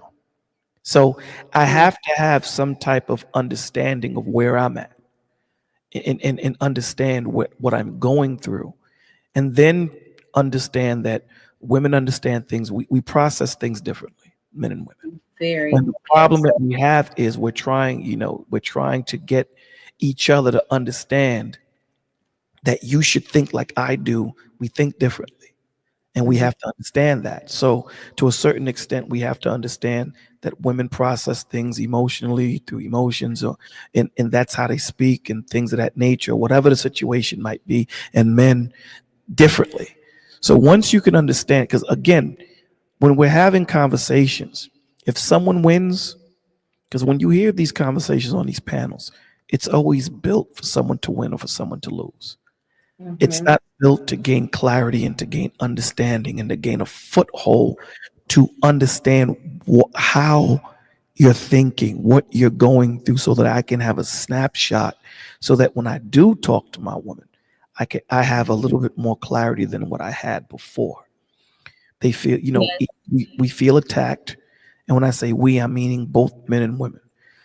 We feel attacked. So at that point, now it's a defense mechanism now. Now I'm not trying to understand. Now this is a point of trying to prove my point. And now, Right. that point of trying to grow together is out of the question now. And that's where we need to gain clarity and create that environment of safety to say, okay, listen, this ain't a blaming game. but let's try to Okay, hold on understand. really quick. Okay, KMA, because I do want to hear you speak. If you could come back, Yeah, yeah, let KMA go now if she but wants she to. she said her phone is dying. Yeah. Hey guys, I want to ask a question. I think a lot of people do not know that their partner has trauma in their relationship. You may be one of those people that are dealing with a partner right now, and they're exhibiting a lot of emotional symptoms, and you just you don't know. You Mm-hmm. are confused about why they're acting this or that way. But yeah, Wow. I want to open the floor for anybody else that has questions. But I'd like Yeah. to hit on an article from Psychology Today by Dr. John. I'm sorry, Dr. Seth Gillian. Yeah. He has a nice article about signs that your partner has trauma in their and how it's affecting your relationship. But I'll open the floor for anybody else for commentary. Yeah. Mm-hmm. Okay. I just wanted I'm to. gonna be I wanted to sorry. address something that. I'm sorry. Go ahead, bro. Go ahead, brother. Are you need to say Yeah. something? Mm-hmm. Yeah. Go I'm ahead. gonna say though, when it comes to trauma relationship type thing, is not just only going to I affect get the both red. us. Can you remember we yeah, like kind of I guess talk into the device so I can hear you. Can you start over, please? Okay, so okay, so like I said, trauma part and the relationship, it's not just going to only affect the two people in it, but can affect everyone around it, even the kids too, though. Because say if both parents actually have what they have, but at the same time the child actually notices what the parent is going through, though, they also the child themselves is also going to internalize it, or they're going to struggle to understand what the parent's going through as well. Mm-hmm. I was Yeah, gonna ask the question, I Brandon. agree. Though, what about the over attachment style? What does that fall under, though? I'm sorry, the attachment styles. You had a question Over regarding attachment, over over attachment. attachments. Yeah. Oh, over attachment. Okay, so how we can see over attachment in a relationship. I got one example, like a psycho fan. I posted that in the comments earlier. It's a person who acts obsequiously towards somebody in order to gain an advantage. So that's one of the things that you'll see. People basically they're like a parasite that clings to people with power to boost themselves. So this, I think it's based on in a traumatic, it's basically um, a traumatic response. So yeah, being overly attached that deals with a lot of tends to deal with a lot of insecurities. Um, and yeah, it can be classified as a um, type of trauma, I would guess. I'd have to resort to the DSM-5 for more specificity on that. But yeah, yeah, being overly attached is symptomatic of trauma, definitely. Mm. To answer your question Okay. concisely. Good point, though. I feel that, though, Brandon. I admit that I feel like sometimes, though, I might have that overly attachment type thing, but I'm not in a bad way, but more in a good way. Because, I'm kind of, like you and me are kind of different, though, so I kind of feel you on that type of thing, though. So sometimes I can be overly attached, but not in my control, though. Sometimes, though. This you hold on. This Yeah, you right, KMA.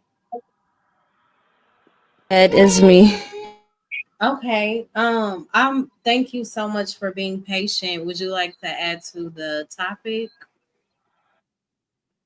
Sorry, I was just having so many technical things. Everything was just going against me. Um, with, It's with okay. yeah, with my phone dying, and well, the first time was actually my headset's not connecting, then my phone dying, and yeah. Um, but what I just wanted to pose, like so many of the points that were mentioned here, was so insightful. I Mm-hmm. do not take anything that even our guys say in here, for granted, because being a wife, and even other females that you may not be a wife, but even just in your interactions with males, or Mm-hmm. aspiring to be married, it is vital to take these points into account, to also understand that there's some situations that you will never understand when it comes to how he might process things or handle things, or deal with things. And it's okay to just step back and be like, okay, when you're ready, I'll be here Mm-hmm. to just listen. you know um so these things help. It does really help, because as a female, I will be honest to say, sometimes we fail that many times. Sometimes we And don't just want to listening. listen. We listen to understand, and Mm. sometimes we don't have to understand. It's a spam call, cut it off. Okay. Sorry.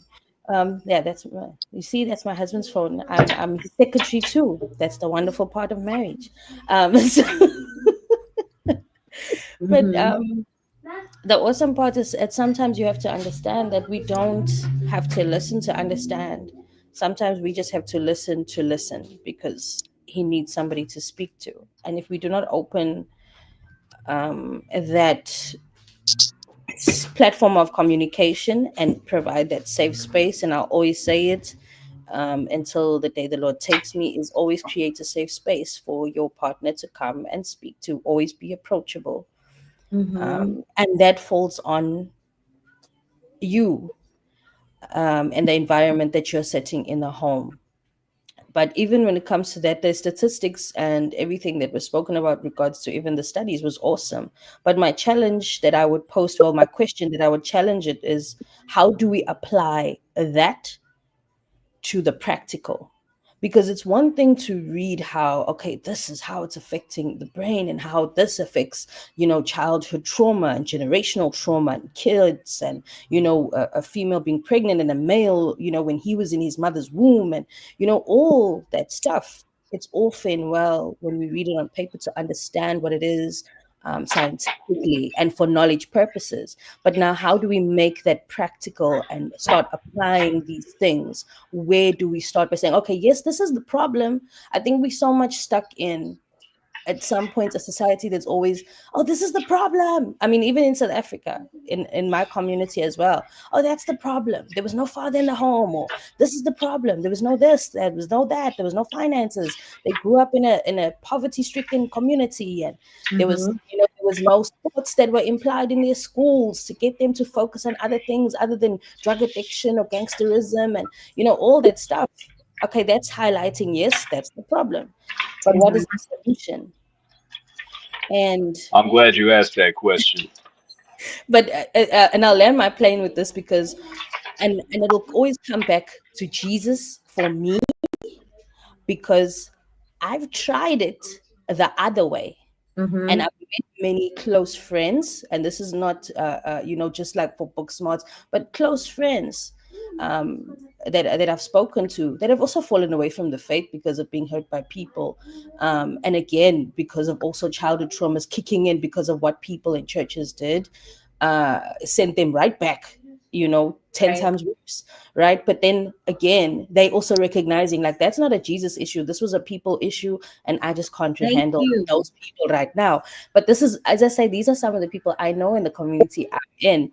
But why I come back to, for myself, it became a Jesus is the solution, because I came from a single parent household. I came from not having a father. I came from knowing who my father is, Mhm. knowing that he's a drug addict, knowing that he tried to kill me when I was a baby, knowing that, like, it was a whole lot of mess too, that also made me understand why I had a physical reaction to his presence. I would even react, my body would react before he even entered in the property. I I did knew the when he was same thing. coming, The because of the same thing. trauma that Mm-hmm. I'd faced when I was, I mean, in the womb, right? Because he started being abusive towards my mom when she was pregnant. The moment she said I'm pregnant, dude started being like, I'm gonna kill everybody in this house. So I was reacting off of trauma that happened before I even let out my first cry. um Mm-hmm. and as a writer, I write about these things because I know that was part of my healing process.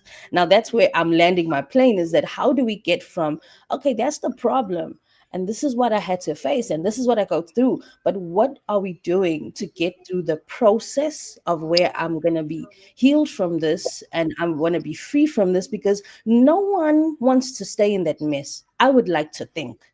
Okay, I don't know Absolutely. about others. Maybe others do want to stay in that dark place. I don't know. But I know for myself, I never wanted to stay in that dark place because it brought a lot of anxiety. It brought Mm-hmm. a lot of depression.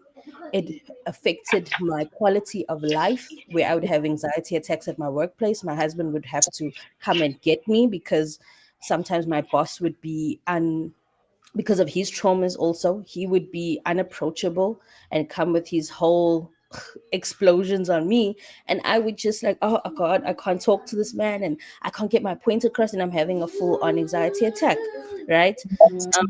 And my husband would have to come and be my rescue ranger, God bless him. And he would come, drop everything, and come and assist me. I had high blood pressure at some point. I had, and high blood pressure. I remember when I was diagnosed, there was somebody that the doctor had said, okay, this is something you have all your life.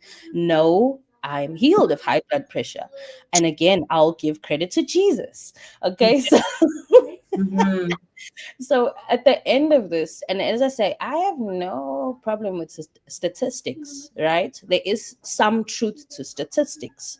It's Mm-hmm. not 100% accurate, because they have not seen everyone, they have not touched in every community, they have not faced, we've seen how some things can be debunked, that what's happening on the ground and what's happening scientifically might not match or statistically might not match, right? um Mm-hmm. but again, when it comes to the healing process, and this is posed to everyone, right? If you are or want to be vulnerable enough to share that, what was your healing process, or what is your healing process like? Because I'm still in my healing process. I might be healed from the daddy, some of the daddy issues, right? I'll say Yeah. some of the daddy issues where I can have a conversation with my father, my biological father. I have forgiven him. I can be in the same room with him. Opposed to the 16-year-old Kim that couldn't be in the same room with him. I could not stand to look at him. I got sick to my Mm-hmm. stomach, physically reacting like a cat seeing a dog. My hair would stand and it would be so bad. That would be Wow. physical. That would be my physical reaction to the trauma that was faced before birth, because my mom left him when I was still a baby, right? She wasn't around till I was 1 year old and all that mess, right? So what is Yes. what would be you guys' process on how to deal with the trauma? We've identified the problem, but how do we move forward now from that?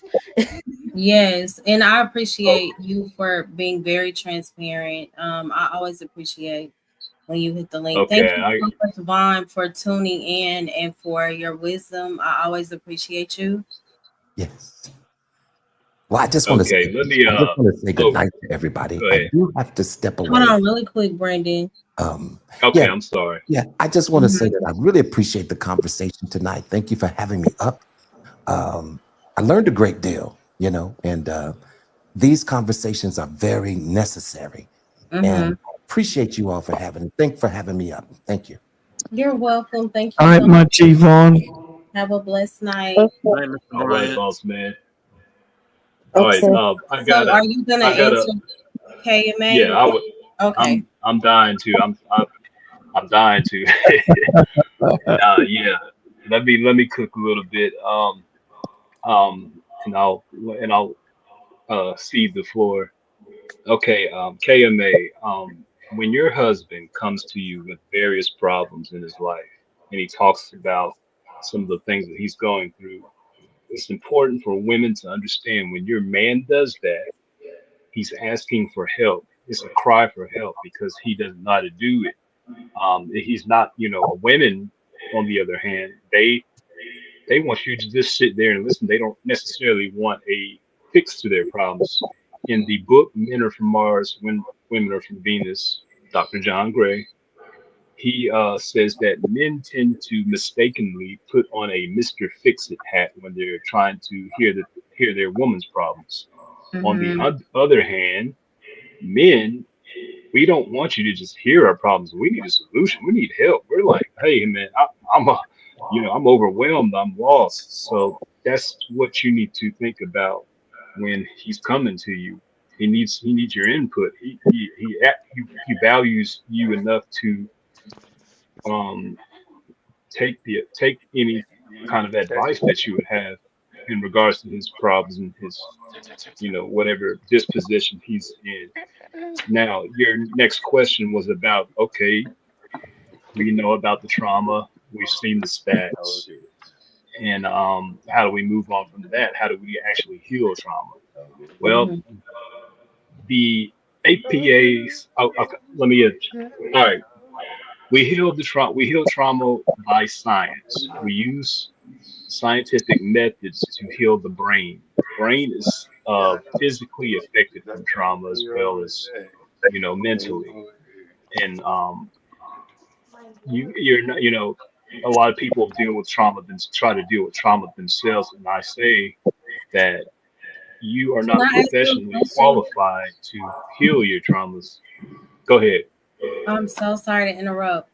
So that's partial when you say we heal trauma through science to a certain extent, I guess.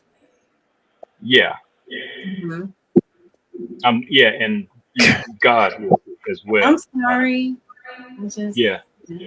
Yeah, we remember we covered this on that two or three episodes back. Hmm. Yeah, so of course, I like I told my story of how God wouldn't allow me to heal my trauma until I went through a few things. He wanted to teach me something. So Mm. even though we do heal our brain scientifically, he disallowed me from doing that until I reached a certain precipice in my life.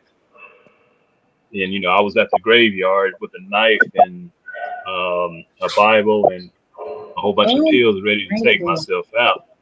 But Hmm. what I that's when God allowed the me healing myself. But yes, the American Psychological Association says that about 75% of people who do try psychotherapy has a benefit from it. Now, Hmm. healing trauma or healing, the relationship problems. A lot of people are allopathic and versus homeopathic, and what that means is a lot of people use medicines to heal trauma versus homeopathic ways, which is using the body's natural responses to heal trauma. I defer to homeopathic. Dr. Joanna Moncrief, founder of the Critical Psychiatry Network, we talked about this in that episode as well. She did scientific tests, controlled experiments, which showed that you know antidepressants like Prozac wasn't really working at all. Y'all remember this? So her solution was behavioral cognitive therapy, and I think that that is the main way for healing trauma you know um um in in just for our better relationships. So Hmm. yes, just Can I add we, something? we have to we have to we have to think about these things concisely.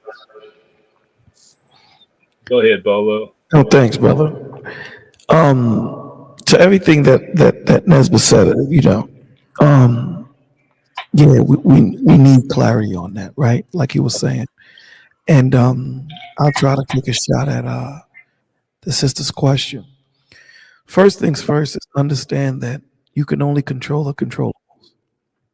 That's the first thing, right? With anybody, understand that there are things that you cannot control. You leave that in the hands of the Lord. Okay, what you can control is what you're responsible for. Okay. Um, when you are hearing someone speak, you're not listening from your perspective. To understand someone is to understand their perspective and where they're standing at. For instance, if Mo Love comes to Bolo and she has a nail in her forehead, Hmm. she's talking to me about her issues. The first thing typically what people do is, I know what her problem is. It's the nail in her forehead. If I take the nail out of her forehead, She's good. But here's the problem with that. Is that what she's complaining about?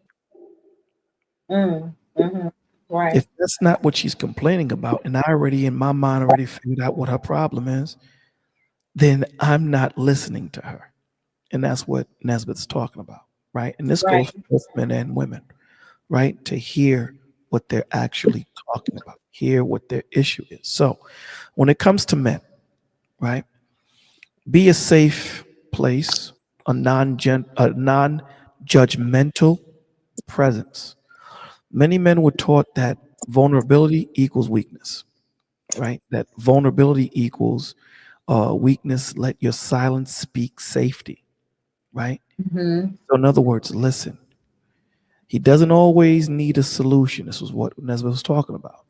Not every time, he comes to you, he wants a breakdown.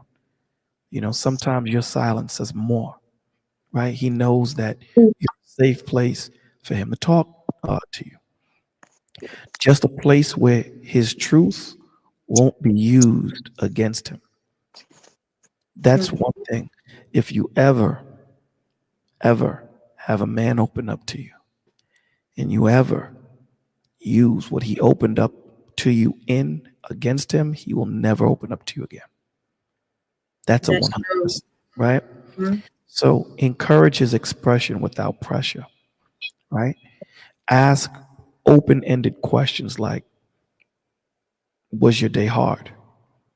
Instead of, what's wrong with you? Right? Mhm. Because when you preface what's wrong with you, you're looking at him being the problem opposed to him just having a hard day. Does that make Right. sense, KMA? I don't know if she can hear me. Hey, KMA, you're muted. On Yeah, you. yeah, sorry. Yeah, I can hear you. That helps. Okay, so give him room to speak when he's ready, because sometimes, we want to press down and no, give him room to decompress. Um, Mhm. don't interpret his silence as rejection. It's Mm. not. A lot of the times women take that as a sign of rejection that he's being quiet. A lot of the times men, we process things. A lot of the times, we like to get our thoughts together before we come to you to talk to you about it. We're figuring it out ourselves in our mind, right? Affirm his worth. Same way women need to be affirmed, men need to be affirmed, especially when he may have doubts, right? A man in his trauma often questions whether he's enough. Your words can be healing. I'll give you a simple, I love to give examples because it kind of puts everything into perspective.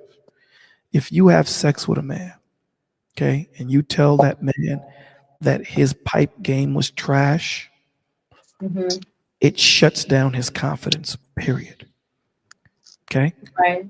But if you have sex with the man, you know that he needs to do some more work. But if you tell him, man, you were so awesome that night, that man will go to the zoo and fight a lion that night.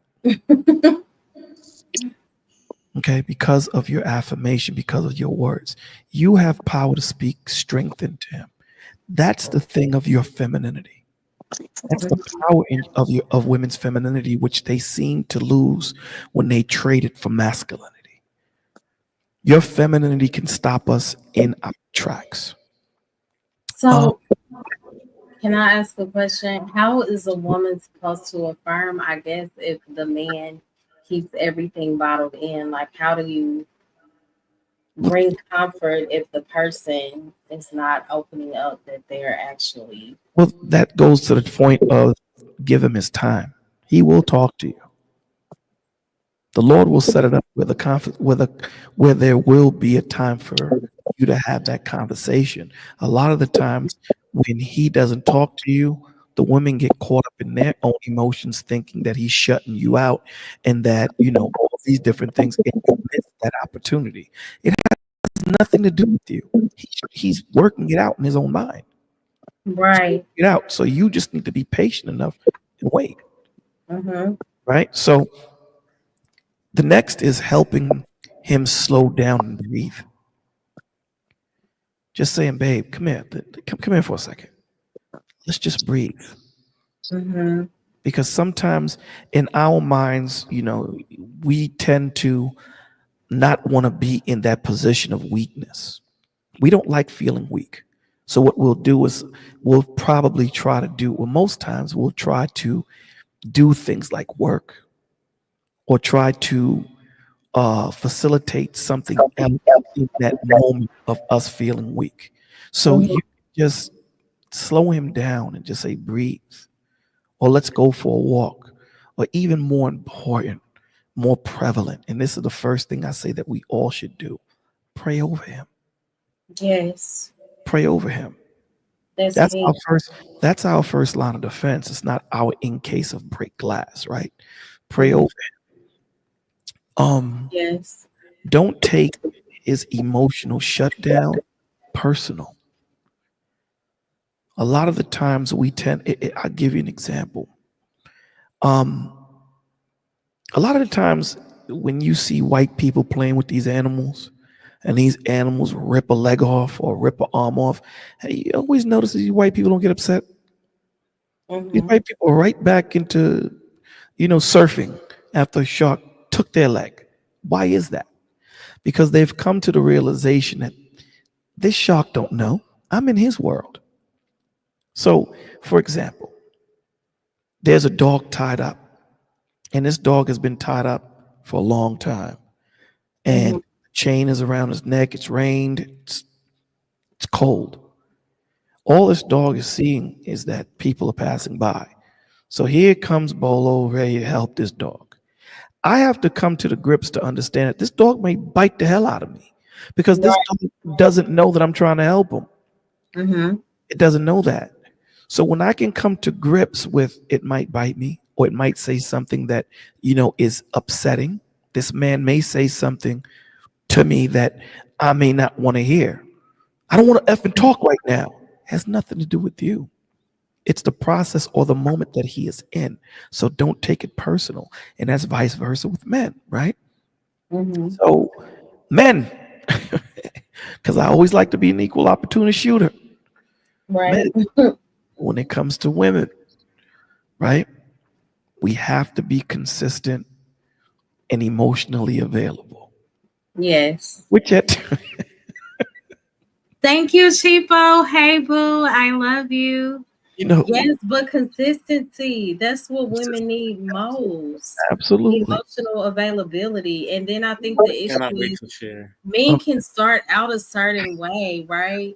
They're all excited getting to know the woman, like, oh, this is great. And then once you get to know her, or once you feel like you have her, you become comfortable But and you here's the kind thing: of it's not neglect her always. emotional needs, It's not always about It's comfortability. Sometimes that man that was in the position where he gave you all that time may not be in that same situation, and things change. Nothing in life is static.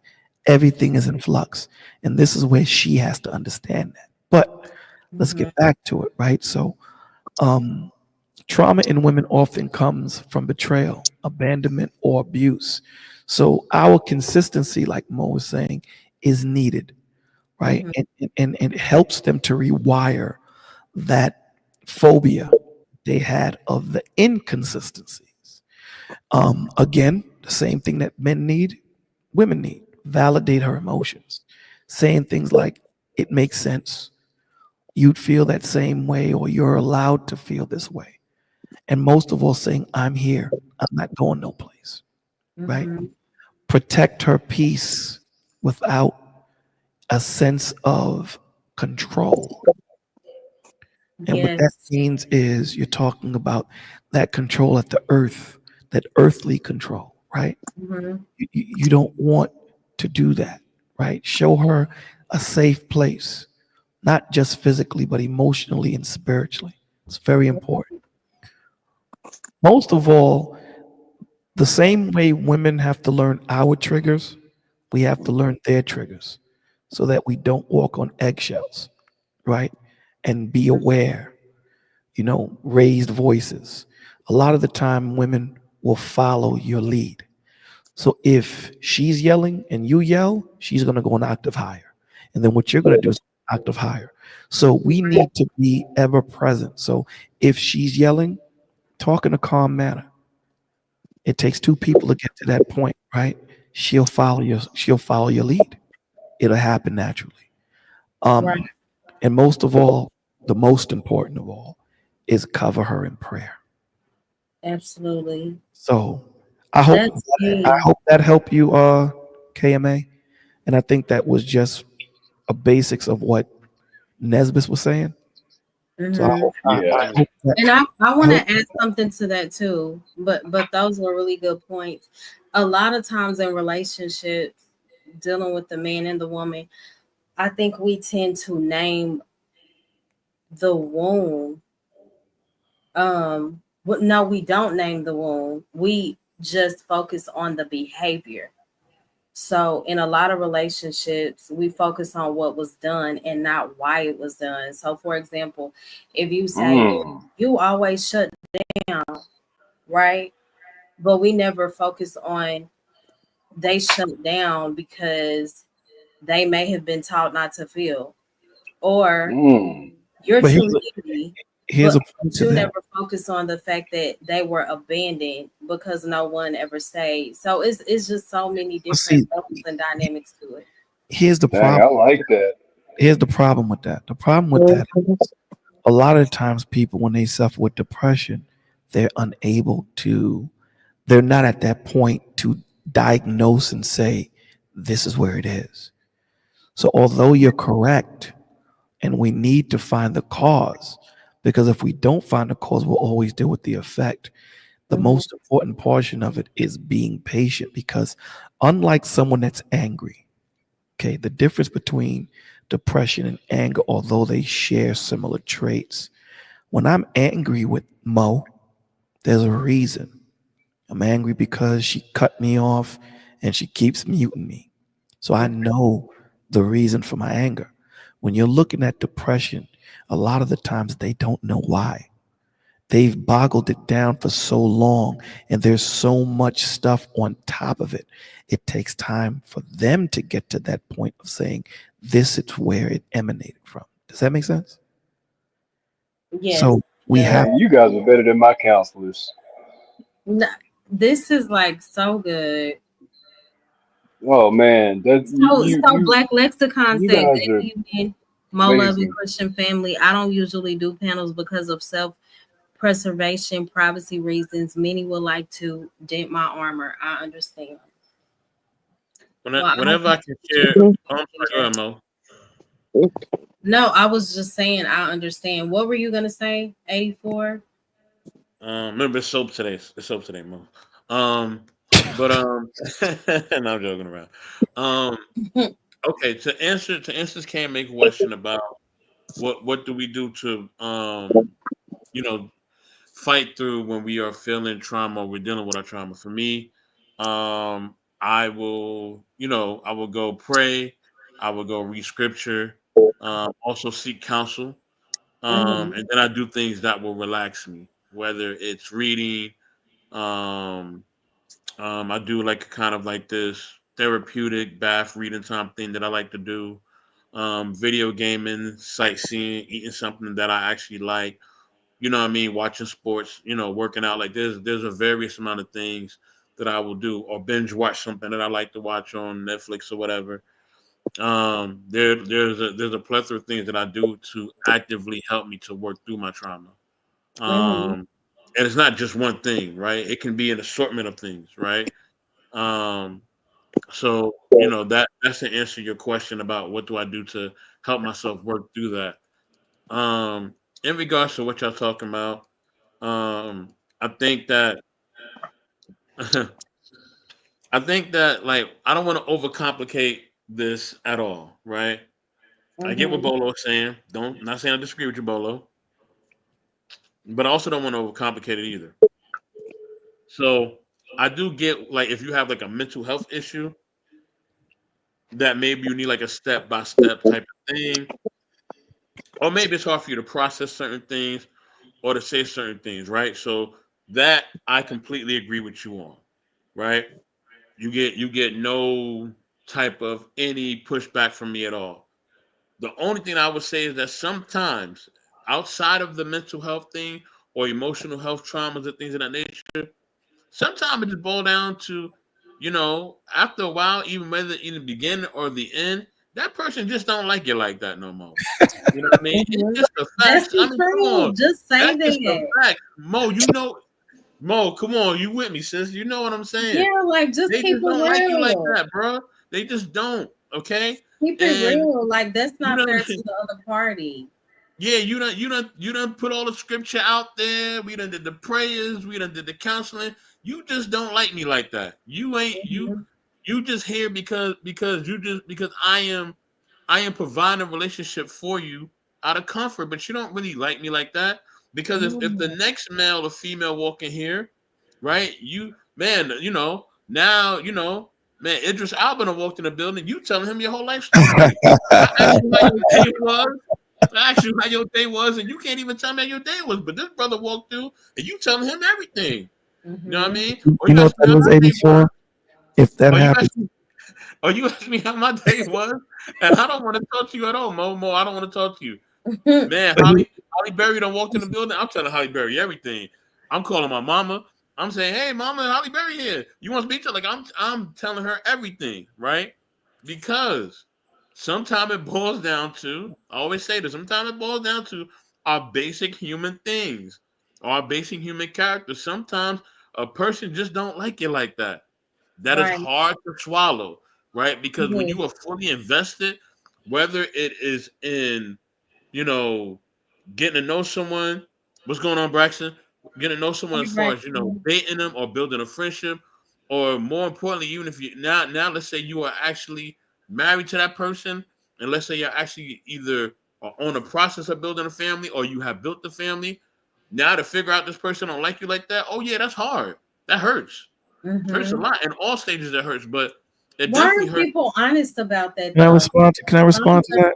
the Can I signs are respond? normally there. Let Why? me Why respond to that. can't Well, people can I just just say be one last thing honest? and I'm gonna be quiet. I'm gonna Absolutely. be quiet. Absolutely. Go ahead. Um, cause I'm gonna go grab my gelato. Now, what I'm gonna say is this, right?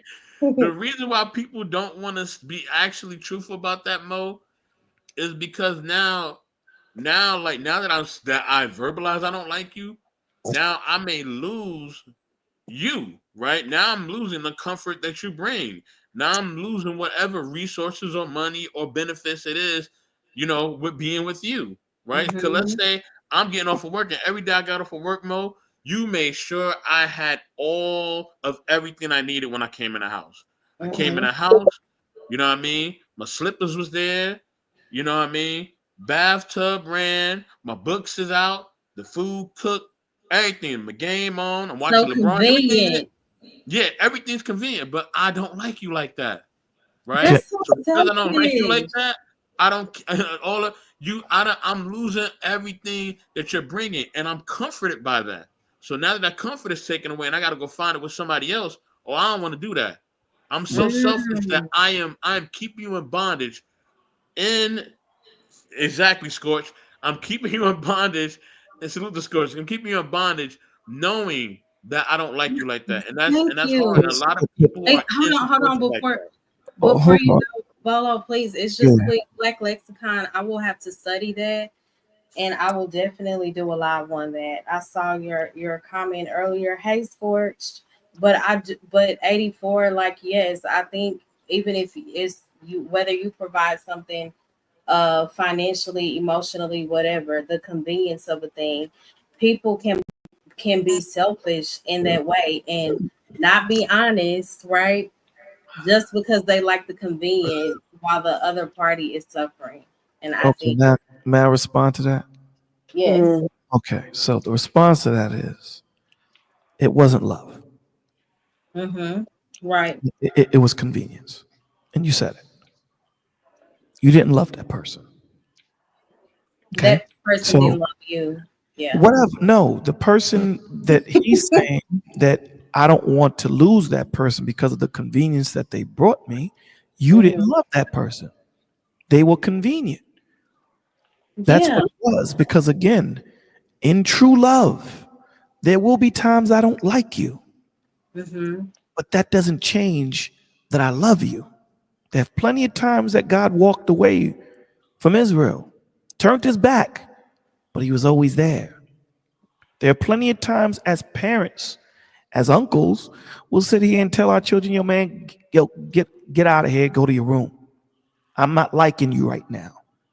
But Mm-hmm. I'm not gonna not support you. I'm not gonna not be there for you. I'm not gonna not cover you. I'm not gonna not be there for you. So it wasn't. But are you but is the party covering just in declaration, or are they really nurturing that thing? Because you can say all day, "Oh, I'm there," even though you may not feel it. But neglect is not just okay either. just because you don't feel it, don't mean that that person isn't covering you. Just because you don't feel it, don't mean that that person don't love you. How many But times? Hold on. okay, How many times have you gone through something and said, God can't love me, and I'm going through this? How many times have we said that? Everybody on this panel and everyone in the chat can raise their hand. Why me? Why is all of this happening to me?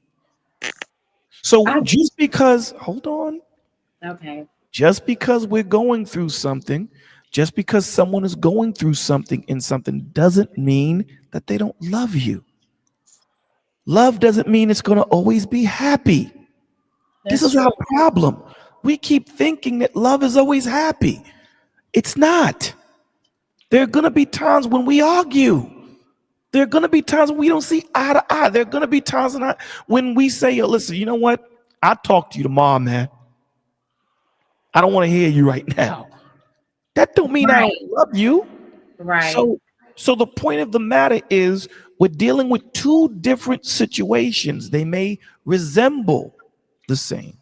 They may have certain similarities, but they're totally different. Someone I happy, okay. someone happy and Mm-hmm. Joker. If you look at them far away, they both look like the same. But the Joker is a manic depressive. Okay? He's Mm-hmm. manic. Now, being a manic depressive shares certain similarities of being happy, but he's out of his mind. So, a person being selfish and using as the example that 84 had, and someone loving, they both have certain similarities that they share, but they're totally different. Mm-hmm. So it doesn't mean that just because that person was there for you 100% of the time, no one can be there for you 100% of the time, 100% of the time. Doesn't Yeah, work that way. right. That's very true. Nobody can be there 100% of the time. I think we're speaking to, like, when 84 was talking, we're speaking to the shift that comes 84 was with a talking lot about of something people. totally different. 84 was talking about someone that is convenient. 84 was Yeah. talking about, but he was talking about someone that's convenient, someone that makes his life easier. He didn't love that person. That person made 84's life easier. And now when 84 sees something else that's more intriguing to his eye, he doesn't want to leave this because now I got to go into something new and figure that out when I have this convenience. But I don't want to deal with her thought process. I understood But she's that part. convenient. Right, but I'm talking about him basically saying how people can be misleading, not being honest. Let's keep it real. That's also a thing when it Oh, comes to absolutely, relationships. that is. Yeah. Absolutely, that is. I agree with you 100%. But Mm-hmm. I want to confine and be specific and compartmentalize what 84 was saying. Because so often in conversations, they get convoluted and they go left, right, up, down, and the conversation lost its root of why we're having the conversation.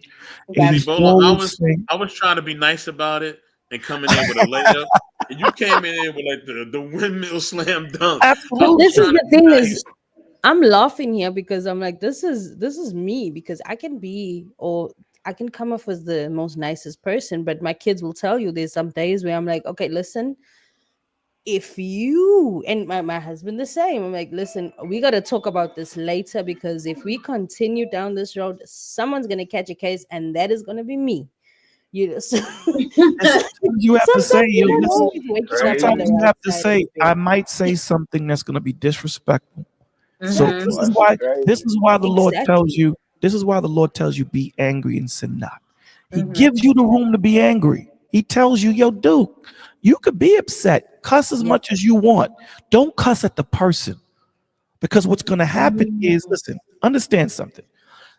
I can slap 84 and say with all No, you sincerity, can't. just an example, and with all sincerity, What's Slap up, and run. Mo? How you doing, Mo? with all Hey, sincerity, Tuka. apologize to the brother, right? But that Mm-hmm. doesn't change the fact that I hit him. That doesn't change that fact. So Right. although I said something crazy to you, and then I sincerely apologize, it doesn't change the fact that you said the baby wasn't mine when you were angry. It Mm. doesn't change that So fact. are you Man, saying Bolo, the wow. person could be operating in unforgiveness? What if the she sincerely apologizes for It that? I have to learn to forgive, but that's always going to be something in my mind. Just because you slap me and apologize doesn't mean that I don't feel that sting. So Mm. even though you may take me for DNA and I see that the child is mine, it opens up the door. This is why the Lord says, "Be angry and sin not." It That's opens up the true. doors to other thought processes. What else can this chick can say to me to make me pissed off? You could have died that day. So why not But confront that and let that person know, okay, so yes, I forgive you, but deep down, I'm Well, yeah, still, I you, guess you- it's in the, so that person will never ever know how that affected I you. have to be You're able not to heal. transparent. I have to be able to heal before I can tell you. I have to be able to say to you, yo, listen, for me to be able to articulate how I am feeling and to tell you what I'm going through, I have to be able to articulate it to myself. So that Mm-hmm. means I have to process it and come up with the configuration, right? So I got the math. I'm doing the math. I'm trying to get the answer. You can't ask me for the answer when I haven't gotten the answer yet. I Yeah. haven't gotten to that place where if I want to stay with you or not. After Mm-hmm. you yes, say something like that to me, I might be like, you know what, Ma? Yeah, I know the baby is mine, but you know what? You're capable of saying things like that. I don't want to deal with that. I don't want to go down that road with you because if you can get upset and say something like that and tear my heart out and Mm-hmm. then say, nah, she is yours. Here's the DNA test. Nah, I don't like my heart being teared out because you're upset and pissed off. Nah, I'm not doing that. I'm not doing that because one day I may kill you. And So do you look at the root cause of why that may have been said outside of like the baby scenario? Like what was, sometimes we only focus on the effect of a thing, but what caused it? of course, we have to deal with the cause. But right now, we have remember the thing that's in our face is the effect. The effect is in our face. It's going to take a minute to get to the root. We're not going to get to the root right then and there because I have to deal with you punching me in my mouth and my tooth falling out. I got to deal with that. The hell with the reason why we got there. I'm dealing with you. Listen, it's asinine for me to think that after I call a woman a B and then give it a cure to cancer, that she's going to remember the cure to cancer. Okay? It's asinine for me to think that. She's going to be stuck on you called me a B. Mm-hmm. So what I'm saying is it takes a second for me to get to that cause after, the effect just hit me in my stomach. So Now, doesn't it cause a lot of confusion, I guess, if the person says, "Oh, I forgive you for that," but deep down they're harboring, I guess, unforgiveness. So that can but even cause just because I forgive you this, don't mean I need sorry, to. can I just interject with that? I apologize, Polo. I know you're cooking, but the thing is that even the person that's committed the act is always quick. Well, the unrepented and person that's committed the act is always the one that wants to run and quickly say, look, you got to get over this. Why aren't you over this already? They're given a timestamp and how far they think you should have been in your anger That's a good or point. your limit of unforgiveness. They also have this picture painted of what their forgiveness should look like and what it should sound like, and the person that they've hurt's behavior should be like afterwards. It's a mm-hmm. process. It takes time. Words cut deeper than what people think they do. Right. What they But tell you, you know what they say? You lose trust in buckets, you gain it back in exactly. drums. And as easily as it is, well, not easily, but it takes time to gain trust, and it And can this be is broken with just a sentence. and this is why the From Lord I tells love you, you to I hate you. I've right. grown my children up. I love you, but not just with words, but with action. But if tomorrow I wake up and I'm not showing I love you and I'm saying, listen, I hate you, it's going to do something to them, not just now. And even if I wake up the next day and I'm like, oh, okay, it's still going to hurt at some point. It'll Mm-hmm. might come up when they're 16. It might not come up now when they're 10 and 12 and 1. It might come up Mm-hmm. when they're 20. It might come up when they're 21. It might come up in how they treat their mother-in-laws. So I gotta also be the one that must come into true repentance with them. I gotta be like, listen, I know I've done something really, really wrong here, but at the same time, I can't put a timestamp on how you're going to speak to me afterwards or how you're going to handle me afterwards. I know one of the best things, and I'll land my plane with this, one of the best things my uncle once said to me when my father stepped back into my life when I was 12 or 13 was, okay, I'm not going to tell you how to speak to him. I'm not Mm-hmm. going to tell you to start calling somebody that is a stranger dad at the age of 12. I'm not going to do that with you. But what I am going to do is I'm going to remind you that you were raised a certain way. You were raised with respect. So treat him with the Right. level of respect that you know he deserves in your book. And I was only 13. So I never called him dad. I never called him father. I called him Mr. Anderson or Mr. A. I treated him with a fair amount of respect. I stayed out of his path when I felt uncomfortable. Even though to him it was like, okay, I've said sorry already. Like, why can't you just but I needed, Yeah. he had this idea of like, okay, happy family. No, listen, my guy, it's a whole lot of trauma that we haven't dealt with. The same way with how you can break somebody's trust in relationships, with Mm-hmm. children, with your, husband and wife relationship. It takes time to build that foundation again. And you can't put a timestamp on that. You can't hold somebody by a noose and say, okay, come on now, you got to behave some kind of way. You got to smile for all these pictures for social media because I said sorry. And Mm-hmm. I'll be fine with that. And I always say the perfect marriage, because people say there's no such thing as a perfect marriage, and I tend to disagree. The perfect marriage is two people that are willing to stick it out and not leave, Mm-hmm. no matter what they go through. So when one keeps saying, I'm out, I'm out, after a while, that one that keeps hearing, I'm out, is going to be like, cool, I'm done. But All right, does the hold person? on. It doesn't, hold on, let me finish. It Okay. doesn't, it, I'm sorry. it doesn't matter. Mm-hmm. There are certain things that should not be said. It doesn't matter. This is the point. You can't cuss God out and then come back, God, say, hey, Lord, my bad. Lord tells you blaspheming the Holy Spirit, you can't be forgiven for. So when you continue saying something, that's like me slapping my wife every day. Mm-hmm. And then when I walk in and I don't slap her, but she flinches, I get upset. What you flinching for? I ain't slap you. Well, dude, you slap me every day. Yeah. You understand? There are Mm-hmm. certain things that should be off limits in relationships. I agree. No matter what you're going through, there are certain things that should be off limits. And one of those things, if you truly love each other, is the option of saying, I'm leaving. That should be off limits. I don't care what you're going through. That should be off limits, unless you truly feel that way. And that's what you want to do. Other than that, it shouldn't be an option. And that's the problem. This is why you have relationships in the 60s that's still married. You see old people as 185 years old still holding hands because there was never an option of getting out.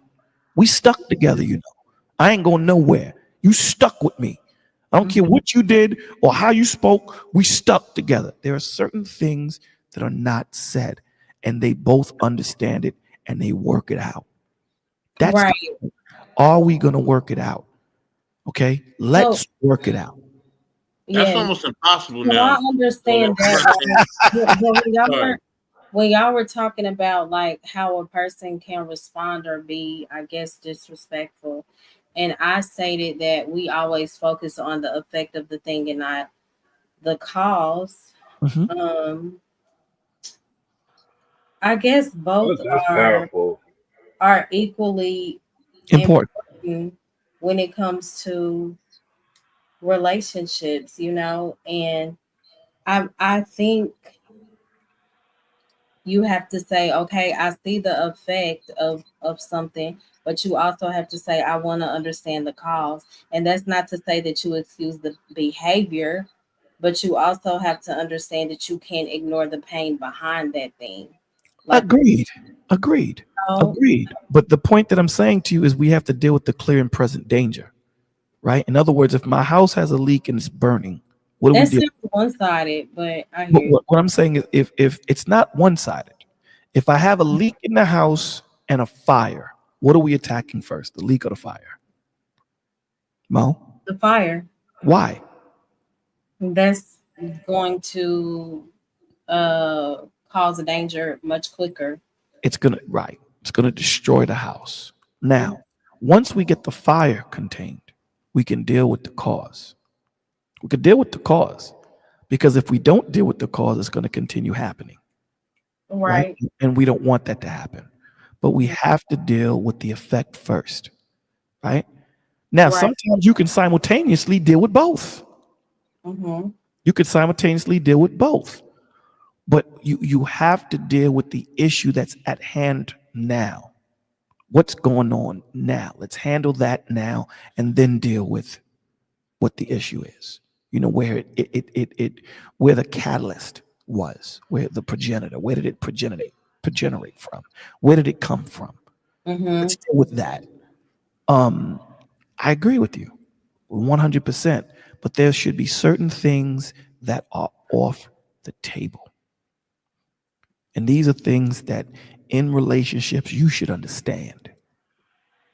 If you're going to continue saying that I'm out, I'm out, I'm out, then go. Do you get what I'm saying? Because at the end of the day, that shouldn't be, if you truly love each other, that shouldn't be an option. Right. And We're here, I we're get what here, you're saying, we're here, but it but that's it. You not keep saying let me that. speak. Let me I'm speak saying my to you, but piece. according to the scriptures, that's it. I hear you. But Okay? what I'm saying is it kind of sounds one-sided because you're saying, okay, I'm out shouldn't be an option. Very true. But we have to examine the entire matter of a So, thing. If but that just person is negates not everything you if said. that But negates person everything prior. is not But loving you negates, according to Christ, you but need to negates get what I'm saying? Like God everything. is a God of order. So Right. are you also doing your part, or are you just looking at the fact of what the other party should not be doing? I'm going to say it We have again. to I'm going to equally say weigh this thing. I'm going to say it again because I didn't weigh it on any side. But you see, this is what women do. They look at it from their position. I didn't give you No. any I didn't give you any perspective. I Mm-hmm. just said in a relationship, be it man or woman, threatening to leave should not be an option. Unless you're If getting you abusive. truly right, I mean, come on, Mm-hmm. man. If someone's choking you and he's going to kill you, absolutely. Mm-hmm. But if you two truly love each other, this is love from God, not love of the earth. Mm-hmm. Leaving is not an option. I agree. That's the point. So there should never be a threat. Yeah, I'm going to leave. And after a while, if the man keeps saying that to the wife, after a while, the wife is just going to say, Duke, then bounce. Mm-hmm. I'm tired of hearing that. Every time we have an argument, every time we have a disagreement, that's what you use. Go. Yes, I agree. That's the point. So it's not whether it's on the man's side or the woman's side. That shouldn't be an option of leaving, right? Now, that's not negating that we still have to deal with the issues, the, Right. the effect and the cause. What I'm saying is in the rules of the game, there are rules. It's like Christ, he has parameters. Outside of these two parameters, inside of these two parameters, you could do anything. Mm-hmm. Outside of these two parameters is where you have the problem. So as long as you operate inside these parameters, you are Gucci, right? You Mm-hmm. operate outside, now we got a problem. And that's the issue. We have to operate inside the parameters. In the parameters, we can do whatever. Mm-hmm. When we operate outside, now we got to sit back and go, hold on, hold on. This is a problem now. This is an issue. This is why the Lord gave Israel a law. Within this laws, you could do whatever you want, as long as it ain't outside. Christ had to come and say, okay, man, y'all guys, I'm going to give you grace now and mercy. Mm-hmm. But don't take my mercy and grace for weakness, my G. Don't do that. So there's a parameter in which we move, right? Even with your children. When they get upset and pissed off, there's a certain parameter you'll give them to express their pissosity. Mm-hmm. But when they go outside that parameter, I don't give a rat's behind about what you're upset with. Who the Right. hell are you cussing at? Mm-hmm. So now we're not even dealing with the issue no more. We're dealing with your presentation. For example, what's your favorite food, Mo? I have a few. Give me one. Uh, Ice it's cream. something black folks love. Chicken. I Okay, love chicken. Cool chicken. chicken. Like, If yeah, if I took the chicken right. and Mm-hmm. gave it to you on a garbage can lid, would you eat it? No, Why? unsanitary. Okay. If I took some new chicken that I cooked, not the same, and put it on the finest china I could find, would you eat it? Mm-hmm. What's the difference? Sanitary presentation. That's it. So sometimes the point that you can have can be really valid, but if you present it as garbage, it's not going Mm-hmm. to translate the way you think it does. That's the Mm-hmm. period.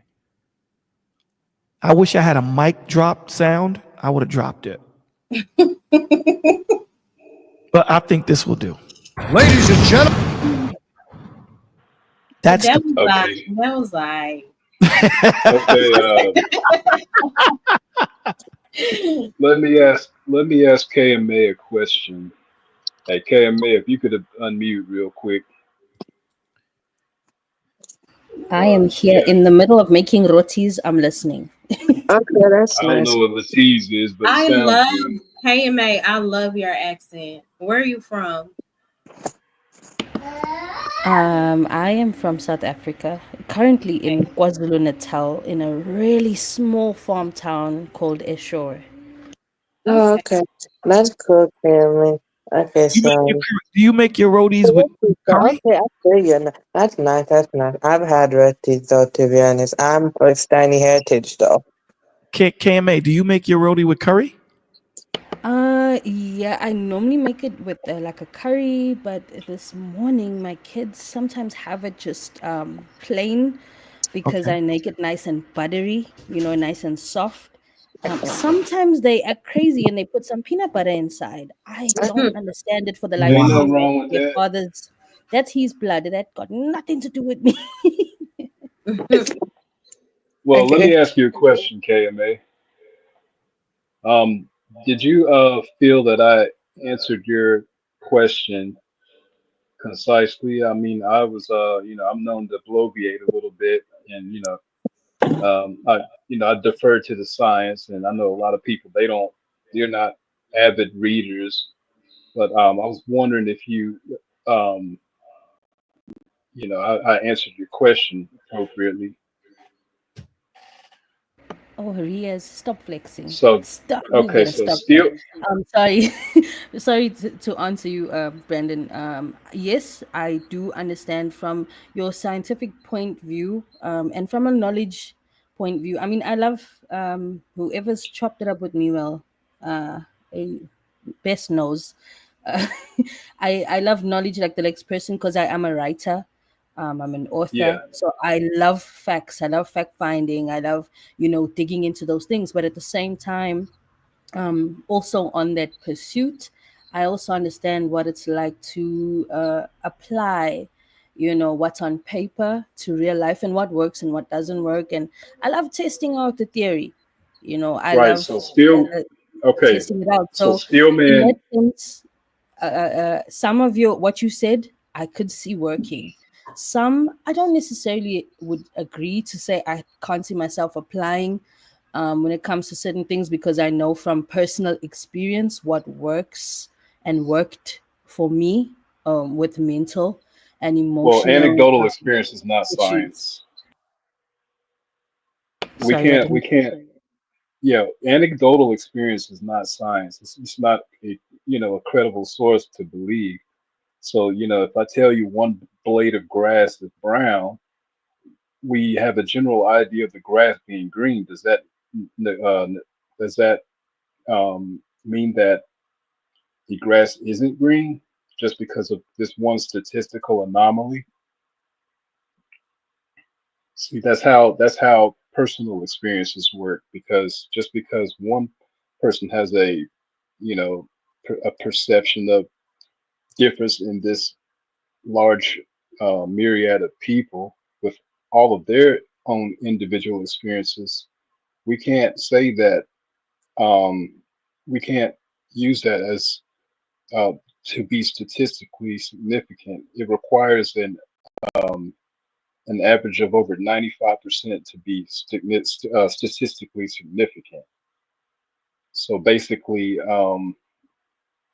have to look at society on a grander scale. Um, Dr. I'm sorry, Professor C. Wright Mills said, in order to understand society, all of the smaller parts of society, we have to understand society in its entirety. So that's how we need to look at things. Mm-hmm. But I was wondering if you could um, steel man basically what I said to you in regards to your relationship. Like to steel man means to paraphrase what I said to you.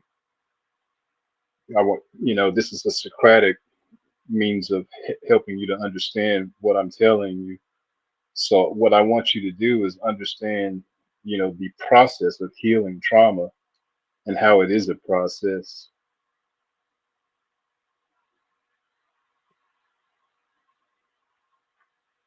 Yeah, I was really asking for a lot of the points and tips that are mentioned in the space are things that I apply.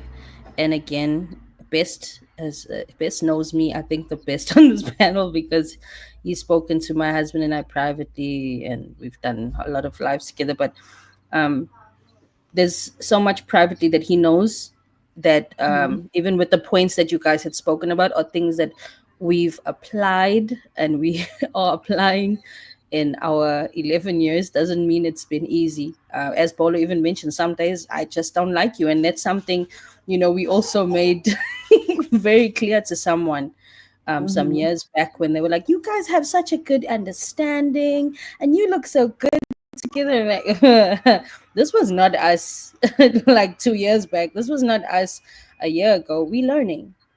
Um, Okay, so that and wait a the minute, thing wait a is minute. Hi, Uncle Fatty. what I'm trying to Hello, also get at are you is that there? the Okay, go ahead. understanding of also, sorry, the understanding of also what you had mentioned, especially also with the understanding of the dynamics of relationship. And note, I don't just ask questions just for my personal application. I also ask questions for generalization, because I know there's others that will come across these, and I want every interaction that for myself have to be helpful for also the next person, even if it means I got to expose my heart scars and everything else, the good, the bad, and the ugly, just to help somebody else heal.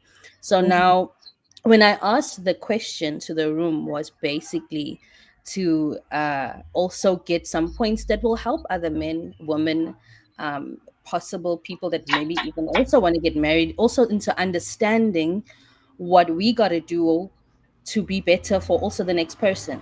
And the points that you gave were very, very helpful. And it also helped me, sorry about the truck. It helped me tick the boxes of like, oh, okay, cool. So I'm doing pretty good.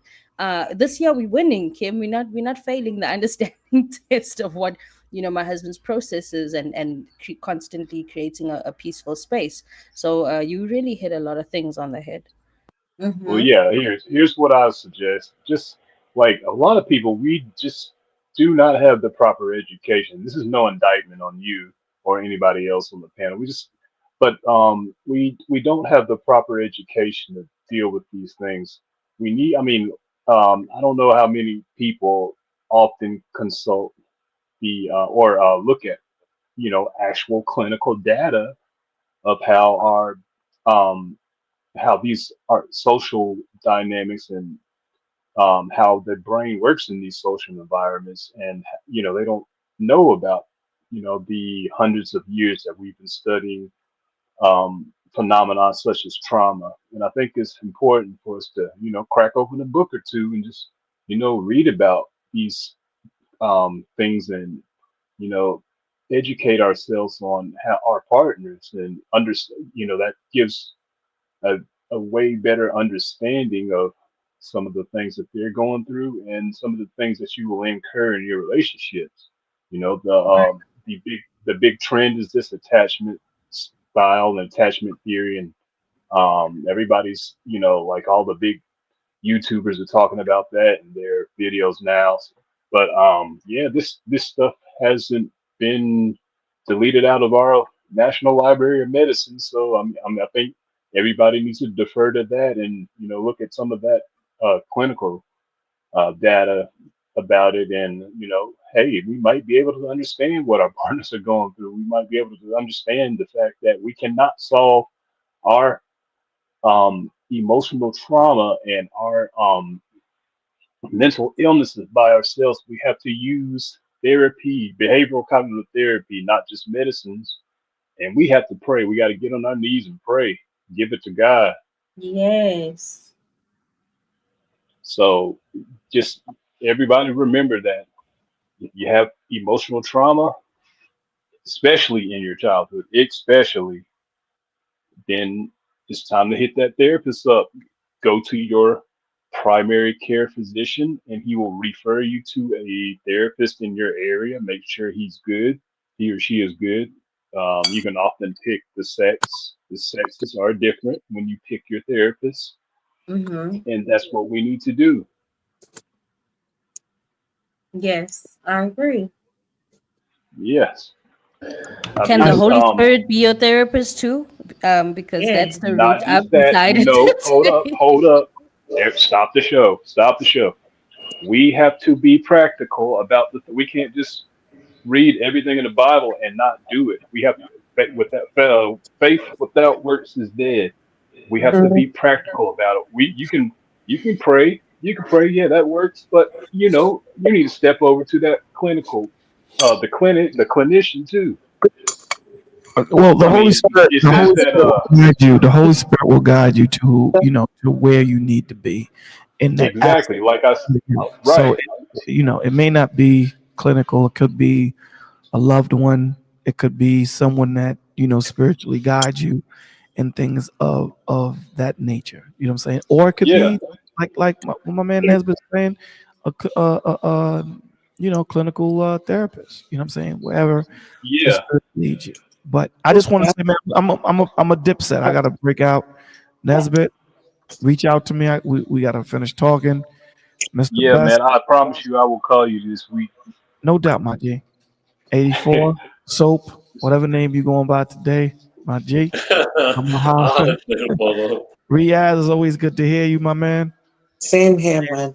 And Okay. King Thing, is awesome to hear you from Africa. It's good to, good questions. Mo Love, thank you for having me. Thank you for having the show. Love you all, guys. Love you. All right. Oh, Peace. okay. Love you, I think Shalola. I was All gonna right. say, Thank you. I'm gonna end soon, but if Right. y'all wanted to continue to give your thoughts, um, okay, your Yeah. final thoughts are Let good. okay. let me wrap up what I was saying. So You listen, if if I you add have something quickly, so listen, then if I'll you have go ahead, Riaz. So basically, I was gonna say is, yeah, I kind of agree though. I see how both ways. Yes, you can pray. Yes, have faith. Yes, you have to do all of that. Faith without works is dead though. Yeah, you're right. Though. I agree with you. Also, God tests those who helps, and also God helps those who helps themselves. So yes, you're supposed to pray and do all that though, and God will help you. But you're the one who's supposed to go out and seek that help at the same time, because it's actually Thank practical you. as well. So it's not just like yes. I totally agree with you. Yes, you have to pray on that though, and God is gonna help. Also, God wants you to actually help yourself at the same time. Because yes, God can help you at any time, and God can get rid of it instantly. But at the same time, wants you to realize though, look, I know you have faith, but I want you to actually, just work that out on your own as well. To actually, that's like a reinforcement of faith as well. When you actually, it's like a Exactly. That's what I'm reinforcement and saying. a test. It's a test. Think of life as a test, basically. Think of it like that. So your life is a test, and God wants you to actually go through that test and go through trials and tribulation. He's like, it's testing you, though. It's a test or a punishment depending on your deeds. But when you do that test, God will help you. But at the same time, wants you to figure it out on your own at the same time. So that's how it is. Mm-hmm. Yeah, listen, if that juicy piece of chicken on that china plate, I can be as hungry as just hungry as ever. If I don't reach my hand out to grab that piece of chicken, it ain't going to my mouth. If we can pray and pray on these different types of issues, I can pray to get better, like I did. I was praying for better mental health, but it was until I actually started taking steps to heal my mental health. Faith without works is dead. Well, that's We must be well, that's why practical the and Lord says, pragmatic well, about. well to Yeah, KMA, that's why God says, bear one another burdens, forsake ye not the assembly of one another. Right. Mm-hmm. So that's why those scriptures are there, because again, you can share. You may have someone that's in your circle that is a therapist, or someone that is into mental illness and into counseling and things of that nature. So again, man was never meant to be alone. When I say man, I mean both men and women. The Lord set it up where we need each other. So he set it up that way. So That's when true. you're saying that can I pray the Holy Spirit? Holy Spirit ain't gonna sit with you and say, okay, Kimberly, let me tell you something, man. What you did here, it may give you it what the Holy Spirit, it gives you insight. Right. It gives you insight, it leads you, and it lets you work it out, because the lesson is for us to learn, not the Holy Spirit, right? So we have to learn the lesson. So it may give you insight to say, you may need to go through that door, Kimberly. And then you'll figure out how you need to get to that door and what that door Mm-hmm. presents itself and so forth and so on. But the Lord wants us to deal with each other. That's the way he set it up. Amen. Right. True. Which So is it? so hold on real quick. Relationship talk. Do y'all know relationship talk? I would tell you No, I haven't heard of them. put the overlay. I don't know. Put the They over. look. They wrote in the back chat. Okay, let me see. I don't Mm, know. Let me see what they wrote. Relation. I am cleaning right now. Figured. hi. Tap in. Hi, can you hear me? Yes, I can. Yes. I follow you, so I follow you directly on Instagram, and I saw your live on there. I said, "Oh, okay, she's on YouTube right now." So that's why I figured out what tapped in. And what are y'all talking about? What y'all talking about is kind of similar to a conversation I was having earlier with somebody texting, but I wanted to get on somebody's cam and just actually talk about it. Y'all kind of like talking about what I was trying to talk about earlier. I guess I'm kind of. You said you follow me on IG because you Well, felt. yeah, I follow you on Instagram, and I saw you was live on Instagram, but you're actually live through StreamYard. So I'm like, oh, okay, she on YouTube. So that's why I Mhm. tapped in. I was watching your live from Instagram, and then I came over I'm here. not live on. Mm-hmm. I've Oh, never. that's me. I'm live on Instagram. It's me. Oh, you are okay. So do you? Yeah. Oh, okay, yeah. So that's how I saw it. Salute, salute, brother, salute. How So y'all is it doing? safe? I guess it's safe. Yeah, but Yeah, we right just now want what to we get to doing is we yourself. You giving better be good. right now at this point we giving final thoughts. You know what Yeah, I'm saying? we We were. really We we, Oh, we okay. started we got like to run over down. 3 hours ago. Yeah, Yeah, I kind of figured that. I know it's yeah. late. But did you want to give your thoughts, or I guess before we end? So what I wanted to say, like in general, well, first and foremost, I'm a God as a man. I'm a God fearing Christian, right? Mhm. I grew up in the church. Grandmother raised, um, and all of my elders, they're pretty much gone now, but I'm 33. Um, and I could tell you this. I don't know why. I'm One, sorry. So, can you hear so me? are y'all? Do y'all think it's cool or? Yeah, yeah. Keep the overlay up, but let him finish. Keep the overlay up. Let him finish. Go What ahead, I brother. One thing I learned from uh my grandmother, she said about my mom, she says she may not be the best or the brightest, but stick by her side. I Mhm. didn't understand what she meant by that until like years later. And what I learned from that was, you know, when you're walking into this thing called faith, it's a really hard thing for people to maintain within themselves. A lot of people don't know how to love the yays and love the nays accordingly, because they don't understand the love and the faith and the journey that they have to walk with themselves. And when it pertains to myself, Mhm. I know how to hold everyone accountable, including my mother. So, me as a Christian, I learned that I don't. This is my perspective. Maybe I may differ, but I don't need a What the physical hell church. is I don't this? need a physical church building, right?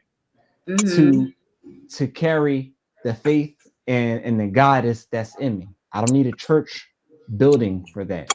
They teach. We go to church. If you go to church, you go to church once a week, but we're supposed to carry that the other 6 days of the week, right? So I learned to love. I learned to give respect first, but I also learned to hold people accountable for reciprocation. Is that kind of like what y'all were talking about? Yes. Uh, So, it kind of, but what we were talking about was uh, how trauma affects relationships and Okay. how at times, one person can be going through something and not really taking into consideration what the other is going through. So you got a lot of noise in your background, brother. Sorry about that. But So so what we let me were just trying to come what right we here. were trying to do is bring clarity to understanding that sometimes if a man is going through something, it has nothing to do with the woman. It's just him going through whatever he's going through, and vice versa. If a woman is going through something, it has nothing to do with you, and there's no need for us to take it personal. Because a lot of times when people go through things in relationships, because they're unable to identify the triggers in someone else going through a trauma, at times they make it personal, and it kind of pushes that person that's going through the actual trauma in which what they're going through. It kind of pushes each other back, and it kind of has that merry-go-round where I'm going through something, but because you're unable to articulate my triggers, it makes you think that it's because of you, and vice versa, and it just continues to repel each other, opposed to saying maybe it's not about me. Let me sit down and talk to my woman, and see what's going through her mind, and understand. It may look like it's about me in the way she's pulling away and such, but that just may be the way she deals with the issue. So mhm. that's what we were Okay. doing. Um, are these I want to like put out some variables, like to ask a question. Are these like variables? Are these like triggers that your partner discovered long into the relationship, and you just figure like what's going on? I didn't see this type of pattern before, or is this something that this person had like off rip they knew about, and maybe this person should not have stepped into another person's life still holding these trauma that they had not addressed within. It can be all that. It could be Well, all there's a that. good article. Sometimes, sometimes you may go into a situation knowing that the woman, let's say if a woman has been raped, you may go Hmm. into that relationship knowing, right? And then sometimes Right. you may touch her a certain way or say something to her that may be reminiscent of what that guy or gal that did that to her, and it triggers something. So we're talking about trying to understand the mind frame and the triggers of where that person, be it man or woman, is coming from, so that you don't take it personal. It's because they're going through something. Mm-hmm. Right. Sometimes the Let me just some add something. go ahead. A lot of people don't understand, the psychology behind trauma, and they are unable to identify these psychological traumatic events in their relationships. This is why I encourage us to educate ourselves on, that way we can acknowledge these psychological triggers, because it does affect relationships. And one of the things we can that will help us in our future relationships is understanding our attachment styles. You just do a basic Google of attachment theory, you can see how I mean, it's a very powerful psychological framework to understand your mind and how you may deal with, not just your partner, but you may deal with trauma Mhm. or any kind of obstacles in the relationship. Mm-hmm. But yeah, man, watch, do yourself a favor, go back and watch this program over again, and you may be enlightened to and see some things you've never seen in your relationship. Yeah, there's a lot of information that was given. A Oh lot of yeah, I Yeah, will It definitely. yeah. I'm gonna was. Thank y'all so much. This I live will is definitely, and I'm gonna so subscribe good. to your YouTube as well. Thank you so much. I Absolutely. appreciate it. The live Yeah. is very informative. Yeah. Um, Because I'm gonna be up all night. I'm actually cleaning my podcast studio right now, so that's actually what I'm doing. That's why I was like, oh, I can clean and talk a little bit. okay. Well, I'm normally live. We're normally live every Sunday at 10:30 p.m. Central Time.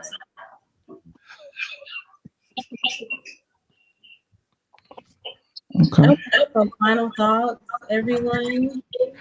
Yeah, that also. I find out a good conversation. Hope everyone enjoyed the stream. Someone has it. Hold on, And Riaz. Someone has their. Everyone can mute. Let Riaz talk because we're getting feedback. Go okay. ahead. Go ahead, Riaz. Okay, all right, 3, 2. Okay, so basically the file for is that everyone else, I hope everyone else enjoyed the stream. Make sure to do your research before you take out anything from the stream. And also remember to leave a like, comment, share, and connect to the host. Connect to everyone else who's the creator here. Help us grow, inshallah, God willingly. God willingly, help us grow and basically share this out to everyone out. And basically, yeah, man, I'm done. Thank you so much, Riaz, for your support and your input. I appreciate you always. So You relationships. thank Let's you. get your last thoughts. Let's get your last thoughts. Who? Oh yes, Relationship. let the take Relationship. the banner thing down. Yeah. Um. So my last thoughts. I'll just not too much. As this is more so of a note taking because I came in really late. Hmm. I just wanted to just say, I appreciate y'all letting me come up here. I'm going to rewind this and go back to the beginning so I can get a concept of what y'all talk about in general and what this was about. And then next time I'll try to catch y'all on the beginning and come with a little a little more informed.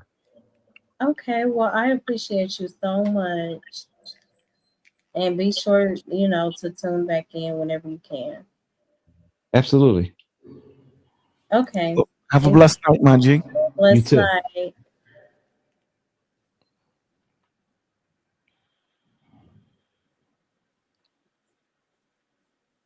Who wants to go next? Final thoughts.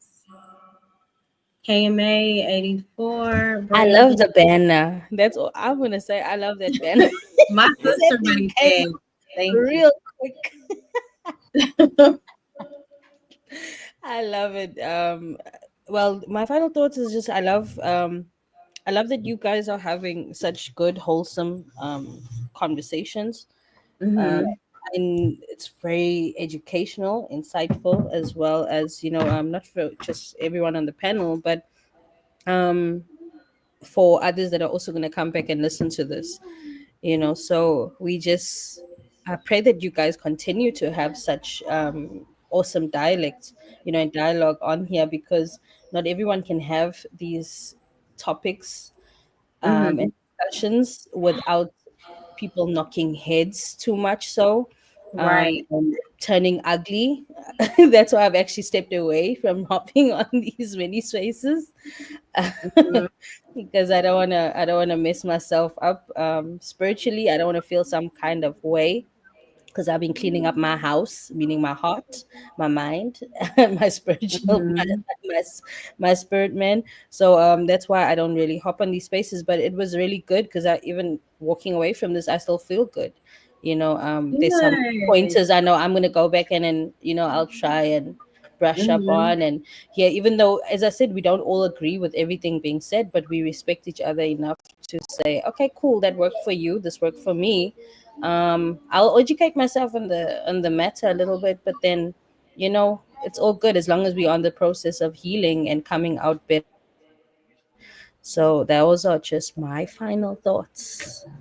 Thank you so much, KMA. I appreciate your input, your wisdom, for being so transparent. And if you could come back next Sunday, we'll be live at 10:30 p.m. Central Time.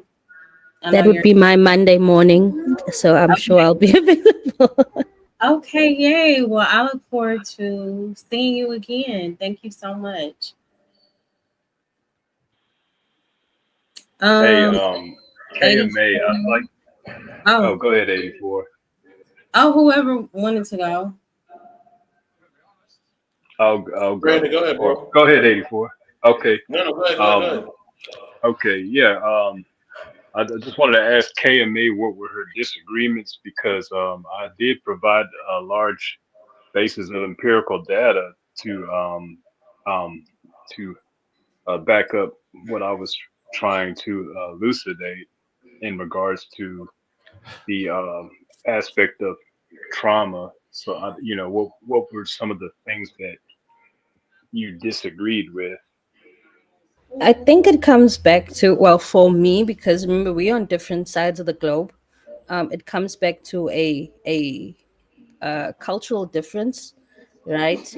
I am colored, or mixed race in Yeah, we within South colored too. Africa, right? So Brandon yeah, is I yeah. know. I mean, but that's like a derogatory term on your side. On my side, that's on my ID book. If I commit a crime on the news, they'll say that colored girl, Kimberly KMA Brown, she did it.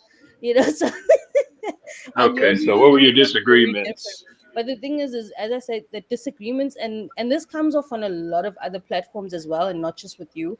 But and I hope I don't get shot for this, but I've said it before as well on a private space to someone, is y- you guys are all in the US, right? I would assume. Mm-hmm. Right, Okay. except for So you Riaz. okay, you guys are more information based, right? Right.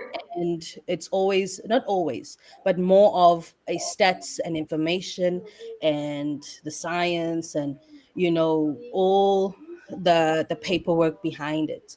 And that is all fair and well. As I said, I don't refute it, because I love to also educate myself on certain subject matters that I don't know of. I'm also a teacher. Well, was a teacher, but and I've been doing it for many years. So I love to educate myself on some new things, even as a writer, right?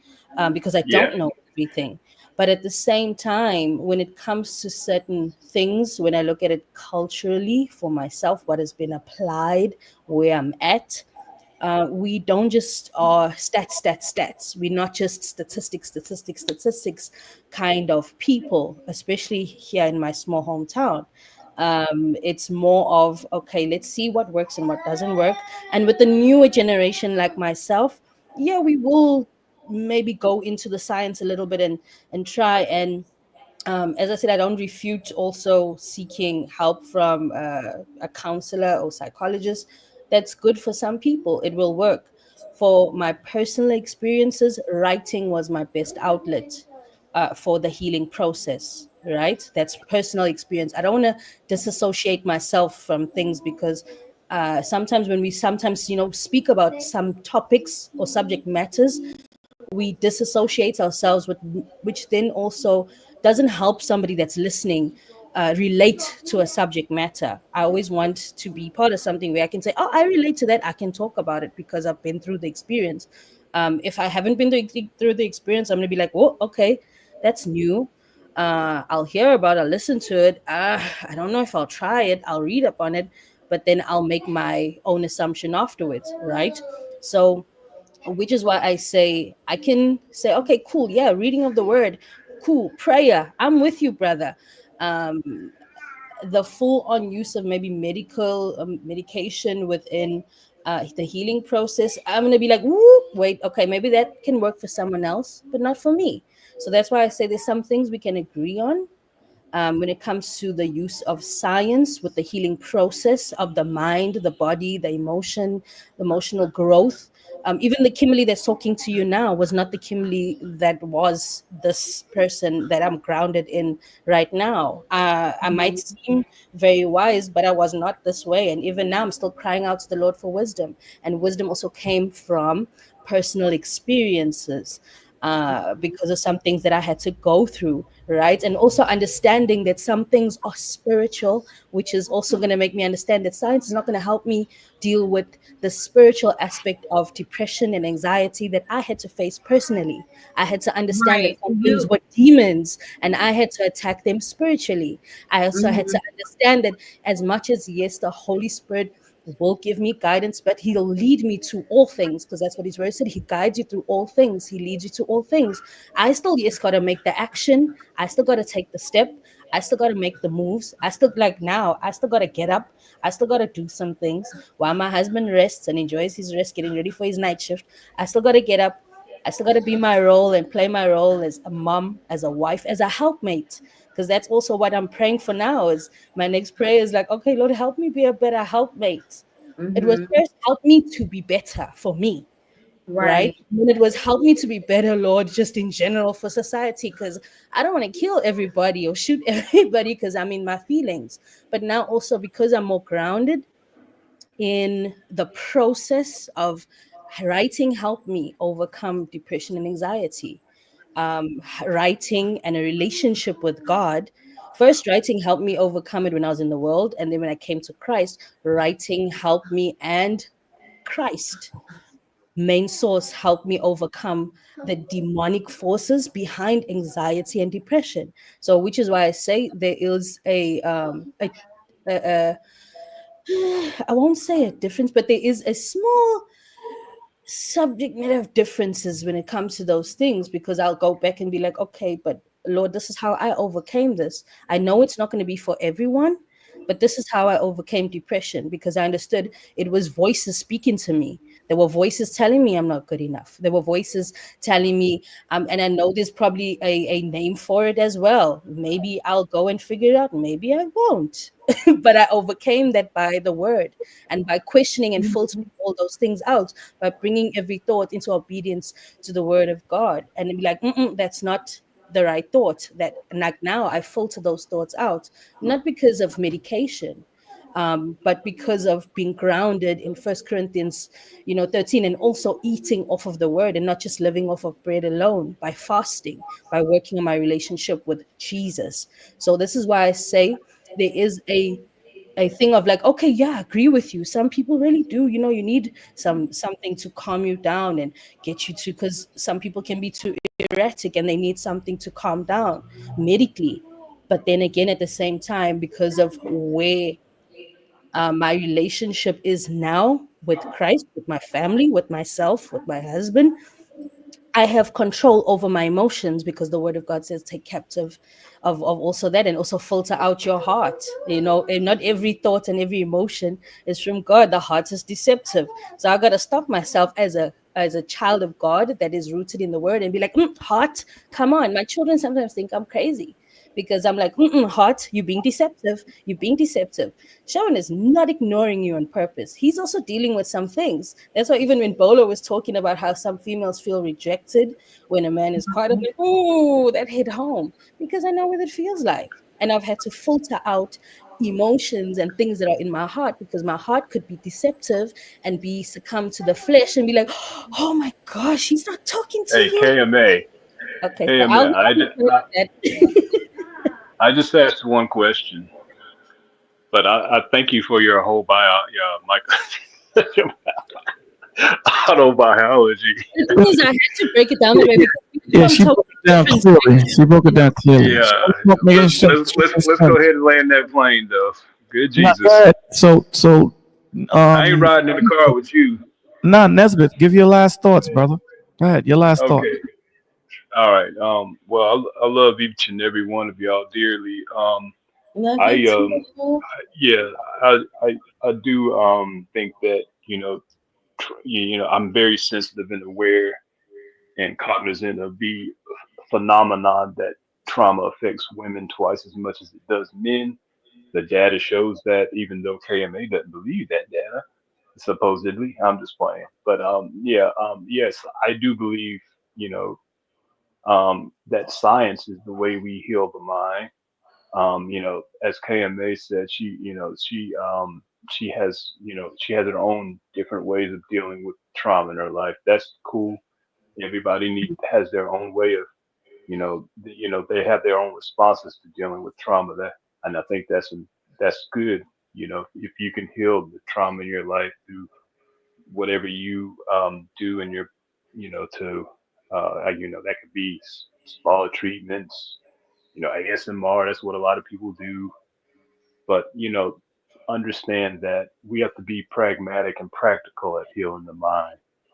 And this this we need to understand that a lot of the trauma that we incur happens in childhood as well. And we have to understand our attachment styles and how that will manifest itself into our relationships as adults.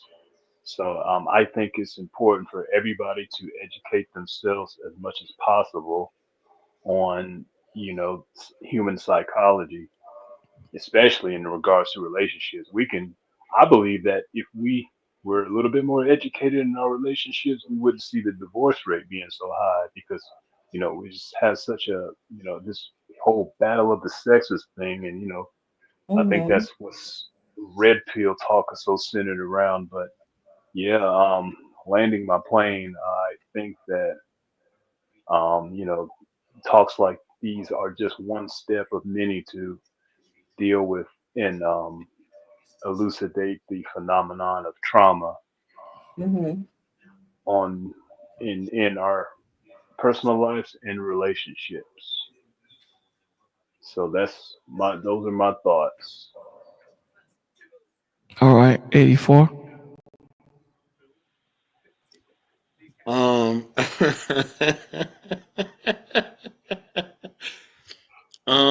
thank all of y'all for being up here. I love all of y'all. Um, this was a great stream. A lot of thoughts and perspectives were shared. I'm glad we got a chance to talk about all of this.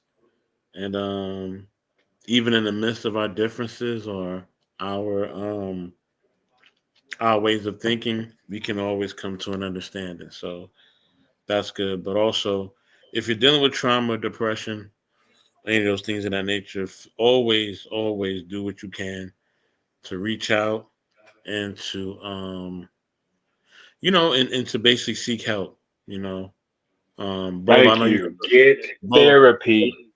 Yes, Bola, I know you got the numbers in the back.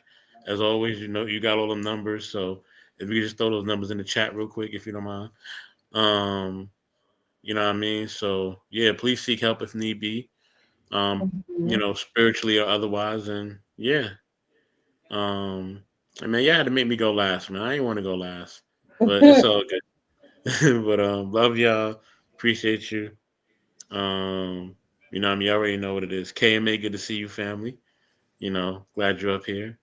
And tell her hubby and the kids I said what's up as well. But yeah, love all of y'all.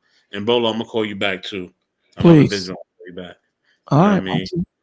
And Mo keep up the shorts too, Mo. You know what I mean? Let's go, Oh, I Mo. Keep up the will. shorts. Thank you. And They thank you so bomb. much for your input, for your continued support. I appreciate each of you. All Absolutely, right. absolutely. All right. I think Mo Love shorts can cure depression because Mo Love, you ain't that bad looking of a person. Thank you. I appreciate that. Well, thank y'all. It's been a great live. So remember, never try to hide in your trauma. It will keep you stagnant. Keep God at the forefront. Seek therapy, whatever resources are available to help. I recommend those, and just be encouraged. Um, and always keep in mind you were never created to just live in survival mode, and don't ever think that you are too complicated or too much or too broken to be healed. And I pray that this live has been a blessing to everybody. Any final thoughts, Bolo? Well, yeah, you just listen, keep God as your center, not first. God wants to be the center of your life. He wants to be involved in everything. And Mm-hmm. take care of yourself and each other. That's it. All right. Uncle Fatty said drop some links. Nah, brother. Please We've been up feel here free for to 4 hours. subscribe. But if you go back and watch, it's from my channel, Mo Love.